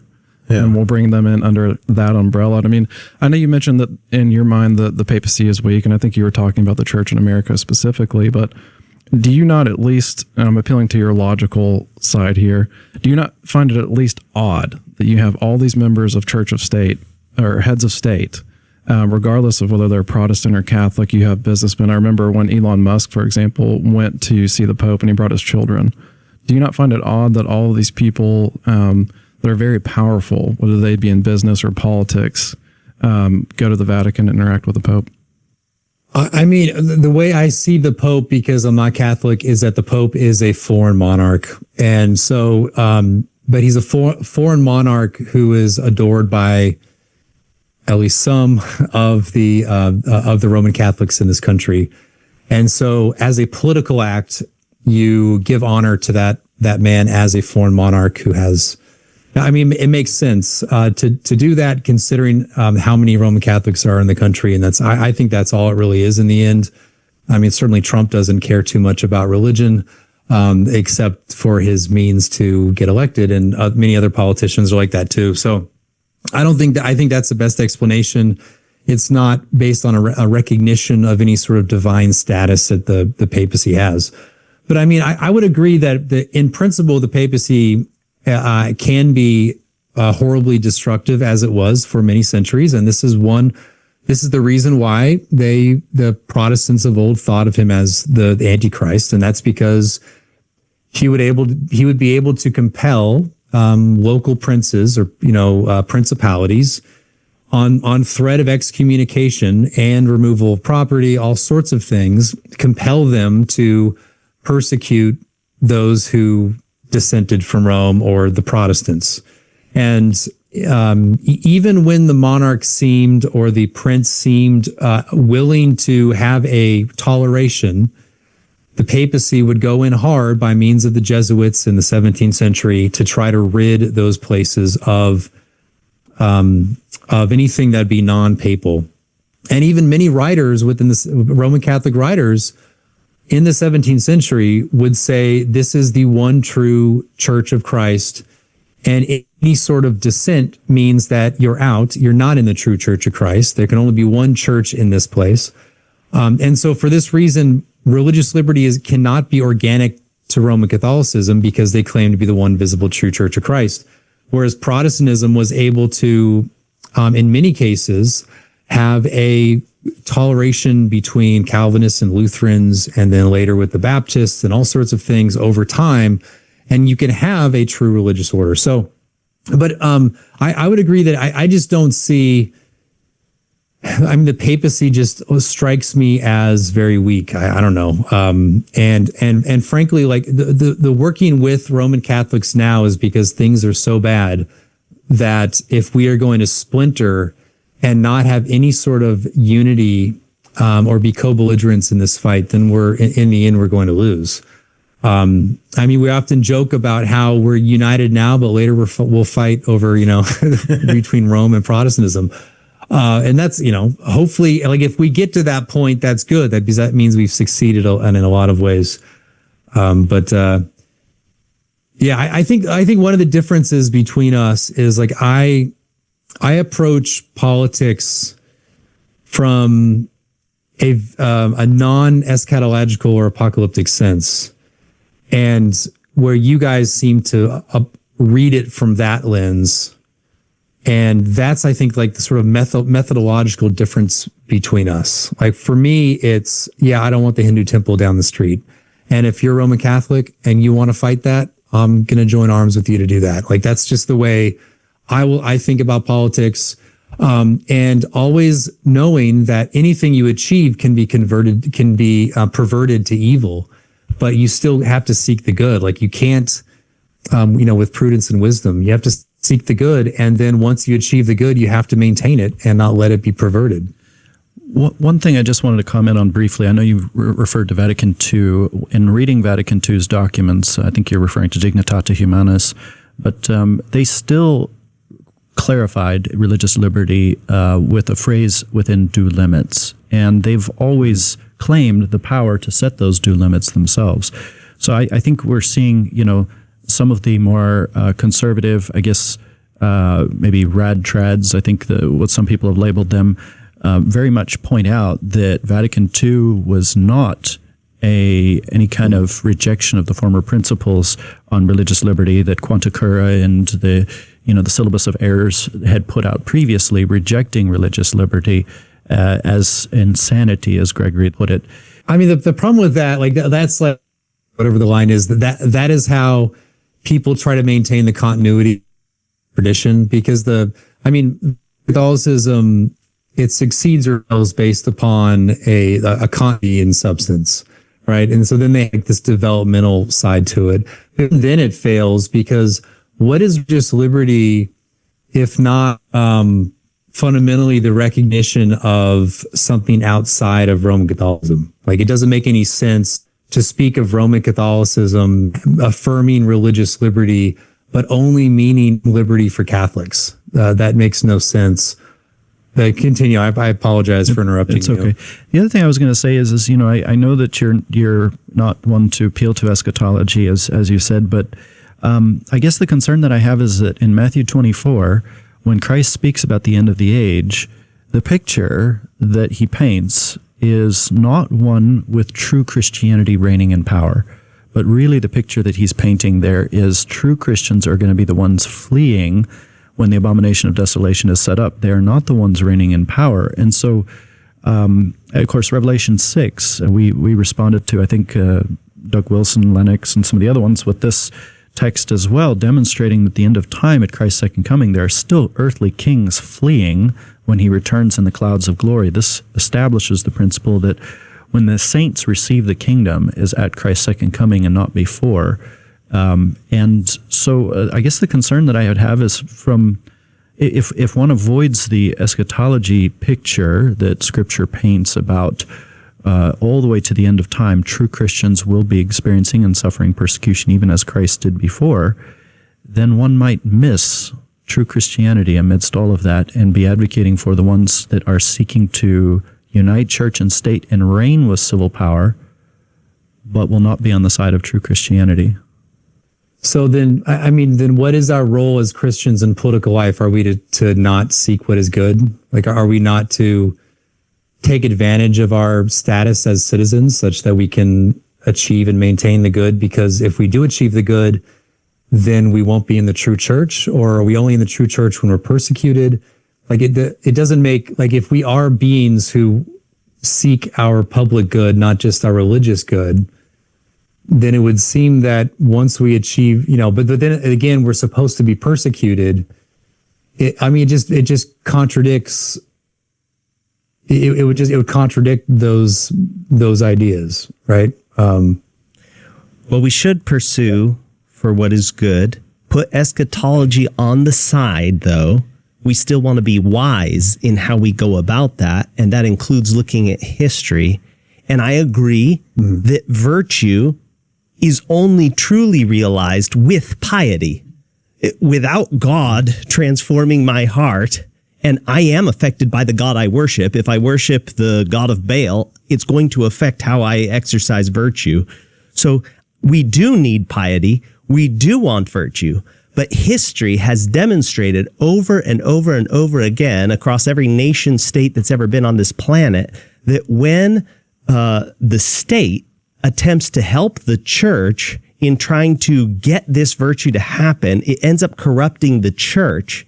And actually, we don't get the very virtue that we seek. And it was for this realization that this country decided to put a hedge against the government and keep them out of trying to induce piety so that piety could actually flourish. Our founding, the founding culture of this country did want piety, but it actually believed that that piety was best advantaged by creating the conditions of free speech and openness that people could proclaim the gospel and let the word do the work.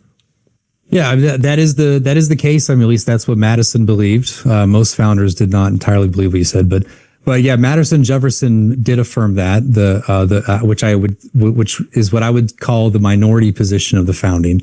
Most founders actually believed in some kind of promotion of religion via the state, including George Washington, John Adams, Roger Sherman. I just go down the list. But yeah, historically, in the end, established churches have have eventually failed.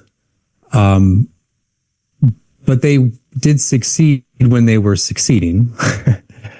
And I think we also have to look at our times now. So we're considering, in politics is a matter of like alternatives, right? We can choose this arrangement or that arrangement.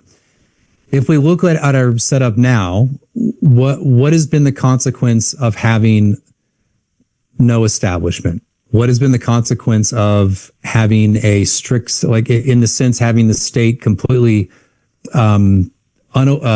separated from religion and from the church? And now, if we interpret it what we have now, then it would seem that that secularist arrangement is actually destructive. So, which alternative do we want? What do we? Of course, we learn from history. We can learn that a strict establishment like the Church of England had in the 16th, 17th centuries ended up having a lot of dissent. We can also learn from our own founding period that had soft establishments where people were free to exercise their religion, but there was funding for religion in, the hinterland and, like the hills and stuff where people couldn't afford it.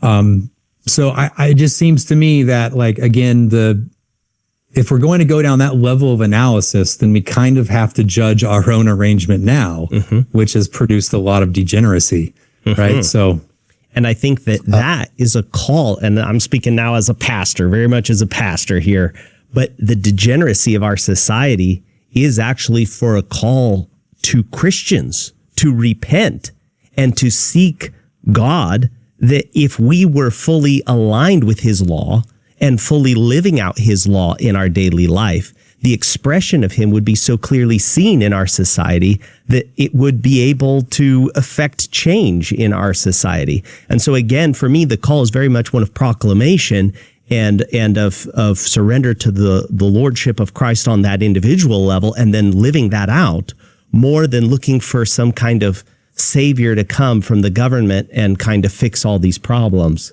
But that's just not the way that political life works. Like that has been what you just said has been the line from evangelicalism for 50 years, which is if we focus on the family and we focus on ourselves and we focus on our churches, then everything's going to somehow organically change. And then if we vote right, always vote for the Republican Party, be the moral majority.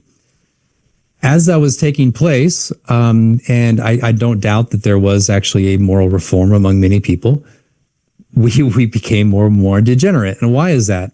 Because political society operates from the elite. It operates from the elite institutions that produce the people who end up having power, both cultural, social, intellectual, academic, bureaucratic. And so, but why did the left end up taking over all those things? Well, because they had a pursuit of institutional capture. And it wasn't simply, the left doesn't care about holiness of everyday life, of course, but it wasn't that. It was seeking institutional power. And my analysis of how public life works is that the average person follows the trend of what elites set before them. And so what I've tried to do is I've tried to encourage people to get away from that evangelical mindset of thinking that our holiness in everyday life is going to change something. It'll change you, it'll change your families, it can change your churches and all that sort of thing. But in the end, it's only like a prerequisite for something else that has to happen, which is the pursuit of institutional power. And once you have institutional power, then you can set the moral norms and direction of society, because that's how every society has ever operated for all of history. And so we should do that.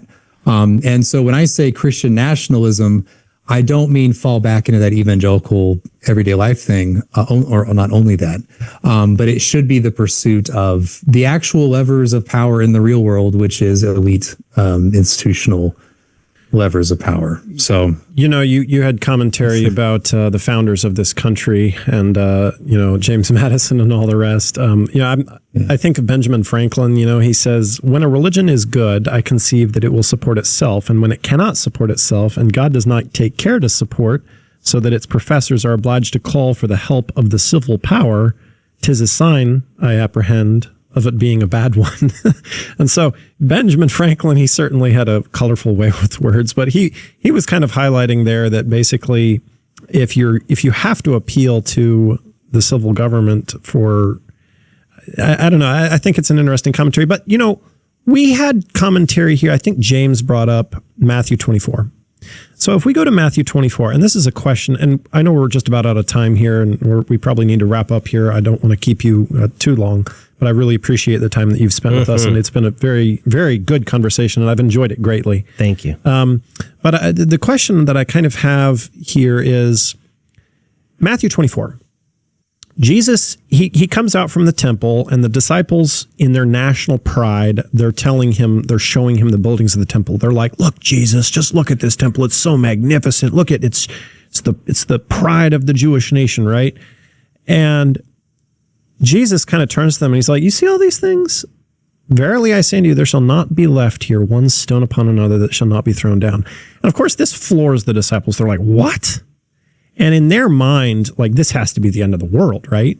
And so they come to Jesus and they're like, "When are these things going to be? What's going to be the sign of your coming and of the end of the world?" Because they're thinking like, this is, wow, like imagine this temple being destroyed. And the first thing that Jesus says, right? Jesus is Lord. He is God. Like he is powerful beyond belief, right? What is the very first thing he says to them? He says, "Take heed that no man deceive you." Now, so the very first thing is deception. Look out for deception. And I think about the Jewish nation. When Jesus was born, how many of the Jewish nation recognized the Messiah had come? Yeah, you had, what was it? I forget the name. Was it Anna and what was the older guy at the temple who, like, at the circumcision, they like recognized Simeon. They recognized the Savior, and they're like, "Wow, like the Savior has come." But that was a fraction of a minority. You had the wise men come who had been studying the scriptures and studying specifically prophecy, and they were like, "That star has been prophesied," which is prophesied by, at least by what we consider is probably prophesied by Balaam, actually. So what you're saying is those who studied eschatology. Oh, yes. Yes, they did. They recognized the Savior. But by and large, the leaders of the country were blind and deceived to the coming of the Messiah. They didn't understand the times. So, one of the things that we specialize here on our channel is looking at historical accounts, looking at documents, looking at old books. Like this book right here is worth thousands of dollars that we have sitting on our table. We had it imported from Italy. Like we had that other one that's up there close to the TV where you're sitting virtually is from 1559. Like we have ancient documents, and we go back, and this is, Adventism became a thing in the 1840s, 1860s, thereabouts. But we have documents, original sources from the Vatican Digital Library, going back hundreds of years that affirm there has always been a minority that kept the seventh day holy that are not Jews. For example, the Council of Friuli in 791. This is from our Sacrosancta Concilia series that we got. We command all Christians to observe the Lord's Day to be held not in honor of the past Sabbath, but on account of that holy night of the first of the week called the Lord's Day, when speaking of that Sabbath which the Jews observe, the last day of the week, and which also our peasants observe. So there was Jews that were keeping the seventh-day Sabbath, but then there were also peasants who were observing it. And it counts those separately than the Jews. We have a slide presentation here on our computers that James is a lot of James's research as he goes back and digs some of these articles up from the Vatican Digital Library and everything else, going back through just about every single century, all the way back to the very beginning, with evidence that there always has been a minority of people that kept the seventh-day Sabbath. Like the Waldenses, we have this book about the Waldenses. Not all the Waldenses did, but there was a significant portion of them that did keep the seventh-day Sabbath holy. Now, one of the things that I have appreciated from this conversation is that you mostly, at least, appeal to philosophy. I wouldn't say mostly, maybe that's not the right term. You appeal a lot to philosophy, I would say, and less to eschatology. So when I see all this proof, when I see all of these slides that we've looked up and we've researched, and we've got these catechisms that talk about how they changed it from Saturday to Sunday, and you have Daniel 7:25 saying that that this power is going to seek to change times and laws, and then they literally say that they did it, okay? And knowing what Matthew 24 said about deceiving, there's going to be deception. Take heed that no man deceive you. What if, and this is my question, which I know it's a very long-winded question, but my question is, what if we are correct that there is a minority, just as it was a minority in Jesus' day that recognized the Messiah had come? What if we are correct that the minority is the ones who are correct, and that we don't find any basis for a change from Saturday to Sunday in Scripture? And if you have one, I'd be happy to hear it, although the purpose of this whole discussion was not to have an argument over Scripture. But if you have a hot takeaway that you'd like to state, I'd love to hear it, which we've, I think, heard probably every argument out there known to man at this point, because we've been doing this podcast for a while. But what if we are correct that the change is not laid out in the New Testament? God's law was written in stone by his own finger in tablets of stone, signifying the permanence, the unchanging nature of God. And in the New Testament, we are told that, these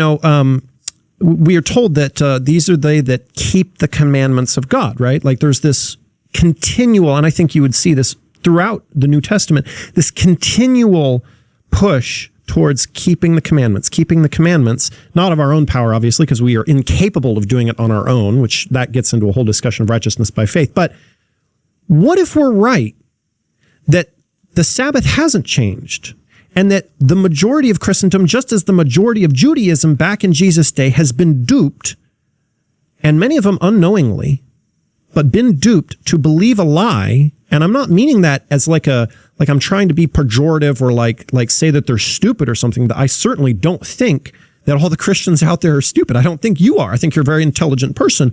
But what if the majority of Christendom has believed a lie? Do you guys believe that I go to a conservative Presbyterian church on Sundays. We worship on Sundays. Do you guys believe that worship is true worship to God, as in it's valid? Like, I know that you would, again, as I said earlier, it's illicit in the sense that it's on the wrong day. But do you believe that the worship itself is valid? That it is actually the preaching of the word, and that it is the administration of, I don't know if you guys believe in sacraments, but we do. So in administration of the ordinances. Do you guys believe that is the case or not? Okay. But ordinances, whatever you want to call them, like baptism and Lord's Supper.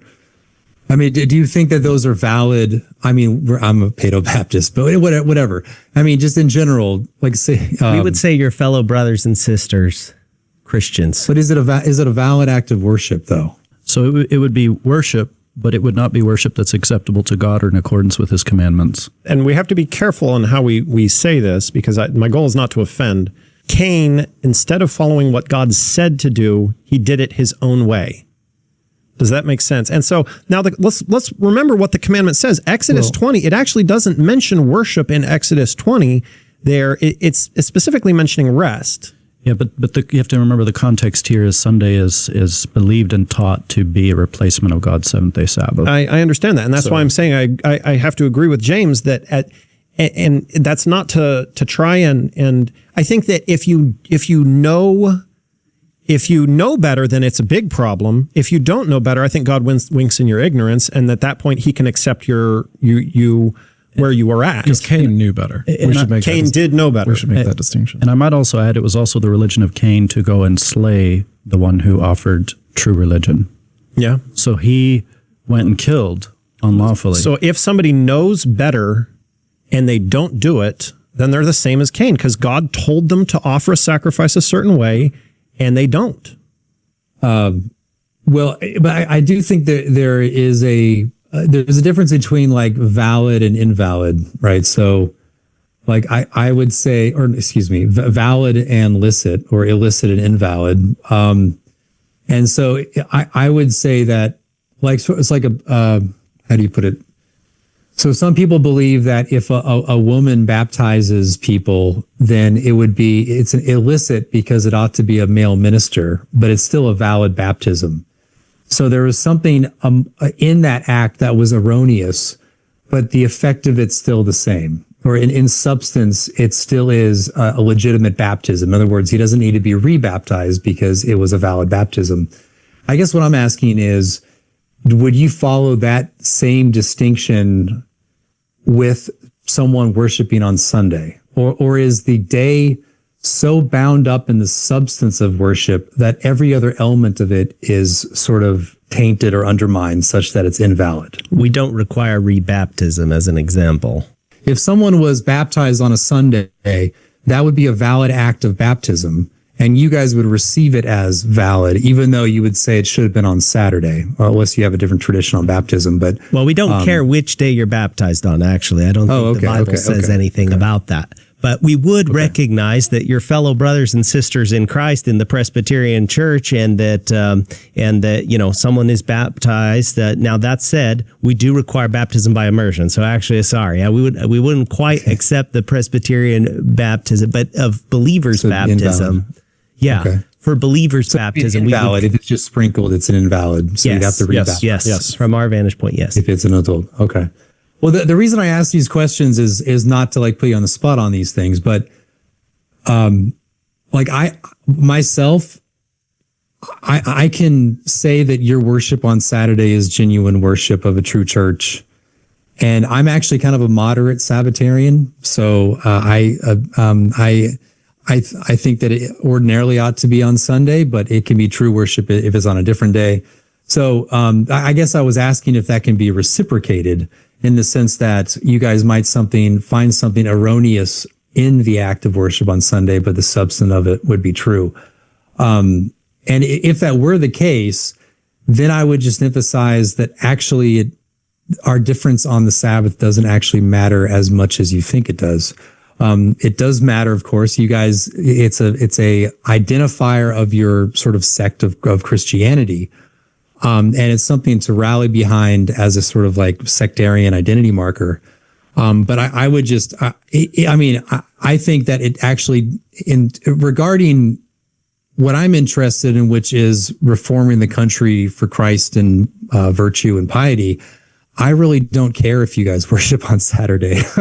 And I understand why you all would care that I don't, but my argument would be that it's actually not as big of a deal as you think it is, because I think the substance of worship occurs on Sunday, even according, I think, to your own perspective. And I think that making Saturday a sort of sectarian identity marker tends to separate the possible ecumenical life that we could have, at least within the realm of politics. And probably more than that. Unless you're a hardcore Sabbatarian Presbyterian, no one really cares. No one cares that you show up on Saturdays. I think in terms of what I'm interested in, it just doesn't really matter to me as much as to you. I don't know if that answers whatever. I forget what your original question was. I just don't want degenerates in my country. I don't want Hindu temples. It really just comes down to that, to be honest with you. We believe it does matter to God. Yeah, I think you guys should baptize babies, but I am not going to, if I don't want the Hindu temple and you don't either, then I'm there next to you. Honestly, that's just it. And that's why I don't really care about eschatology or the apocalypticism. But going back to your observation about piety and virtue, we do believe that God cares about, that we care more about what he wants than what we want, that we would like to worship him according to the way he wants to be worshiped more than how we want to worship him. And so then we believe that piety does have implications for virtue. And so even when we look around at Christian America and how it's degenerated from the 1800s, we feel like some of that is because Christian Protestant America didn't follow the light that it was given in following all the way in receiving the correct piety from the scriptures. And the other thing I would say is you mentioned that the 19th century was kind of a high point for Christian America. And how did that come? It actually did come from revival and reformation. That's what the first and second Great Awakening were all about. It didn't come from legislation. So the other thing here is I would say I don't think that any of us, I think we could probably all agree that if somebody claimed that their marriage between, say one man was claimed to be married to another man, that we wouldn't recognize that as a valid marriage. So in the context of worship, Proverbs 28 verse 9 says, if anyone turns a deaf ear to the law or turns back from hearing the law of God, even their prayers are abomination. So if worship is not in accordance with the law of God, Proverbs is suggesting here that if you turn back from hearing the law of God, even your prayer is an abomination. David said, on thy law doth I meditate day and night. God blessed the seventh day Sabbath. He didn't bless any other day. And, there's other verses in scripture that talk about how he cannot remove, he doesn't remove his blessing. It's not like he's like, oh, I'm blessing you. Oh, take back. Let me have it back now. That is blessed throughout time. He didn't take it away from the seventh day. And so if you're worshiping on the first day, show me a verse in the New Testament that says that blessing was somehow magically transferred to Sunday. I don't find it there. And so in that sense, you don't view it as a big deal, but David certainly did when he said, on thy law doth I meditate day and night. I mean, they literally wrote the 10 Commandments above their doorposts, right? They were supposed to be thinking about this constantly. Of course, that ultimately went down a deep, dark pathway of legalism where they thought they could do it themselves. So I'm not trying to embrace everything that the Jews did as accurate and good, especially in regards to the Sabbath. But God is very specific, and he did bless the seventh day. I mean, where in the New Testament, and I guess my question is, what if we're right? That was my original question. What if we're right? And show me in the New Testament something that transfers the observance. My point is that if our discussion is a matter of politics, then if you're right, it practically doesn't matter. Okay? I mean, I guess if you're right, then you are unjustly not being able to work on a Sunday. But that's pretty much it to my mind. I don't doubt that when Christians hold contrary beliefs where one is right and one is false, I don't doubt that God cares about the fact that someone is right and someone's false on that position. Yeah. I'm not downplaying that on a theological level. I just don't think that we need to tie sort of natural or national revival to a sort of circumstance of the day of worship, and that become, to your guys' mind, a sectarian identity marker that distances yourselves from others in the realm of political life and Christians working together and I don't know if you guys you might actually agree with me there.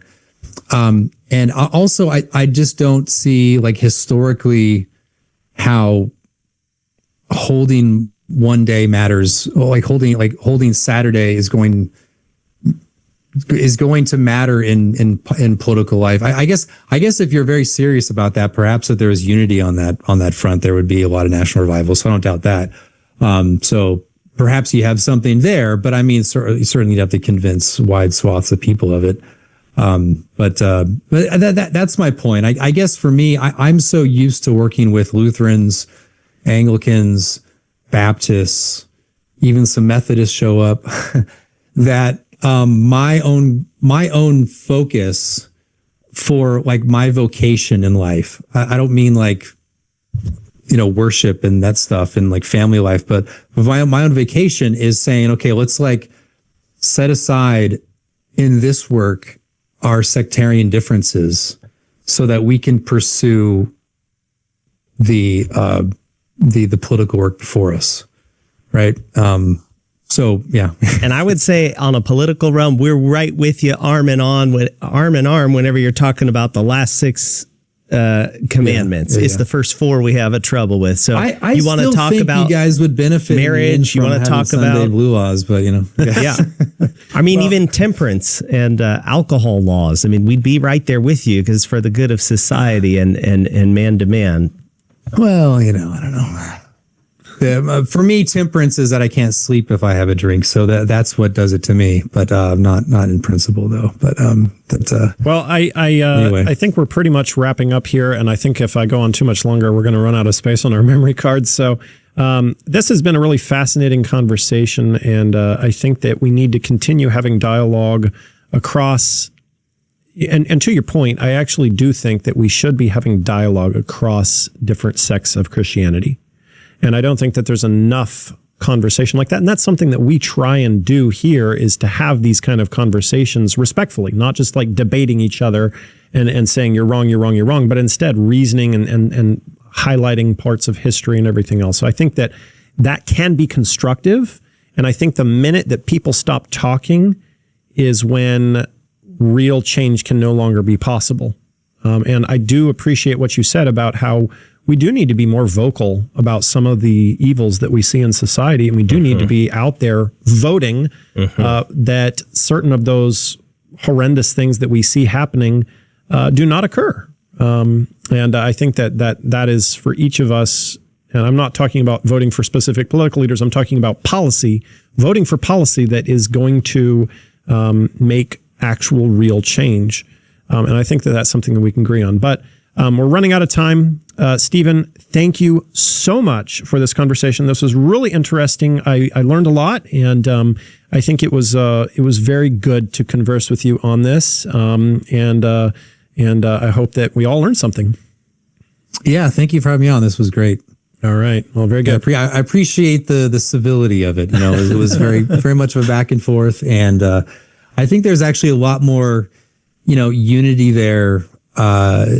I guess in a quantitative sense, perhaps than people might realize. Thank you guys so much for joining us for this special episode here on Heritage and Hope. Don't forget to like, share, and subscribe to this YouTube channel so you can stay up to date, because we have a lot of exciting videos coming soon.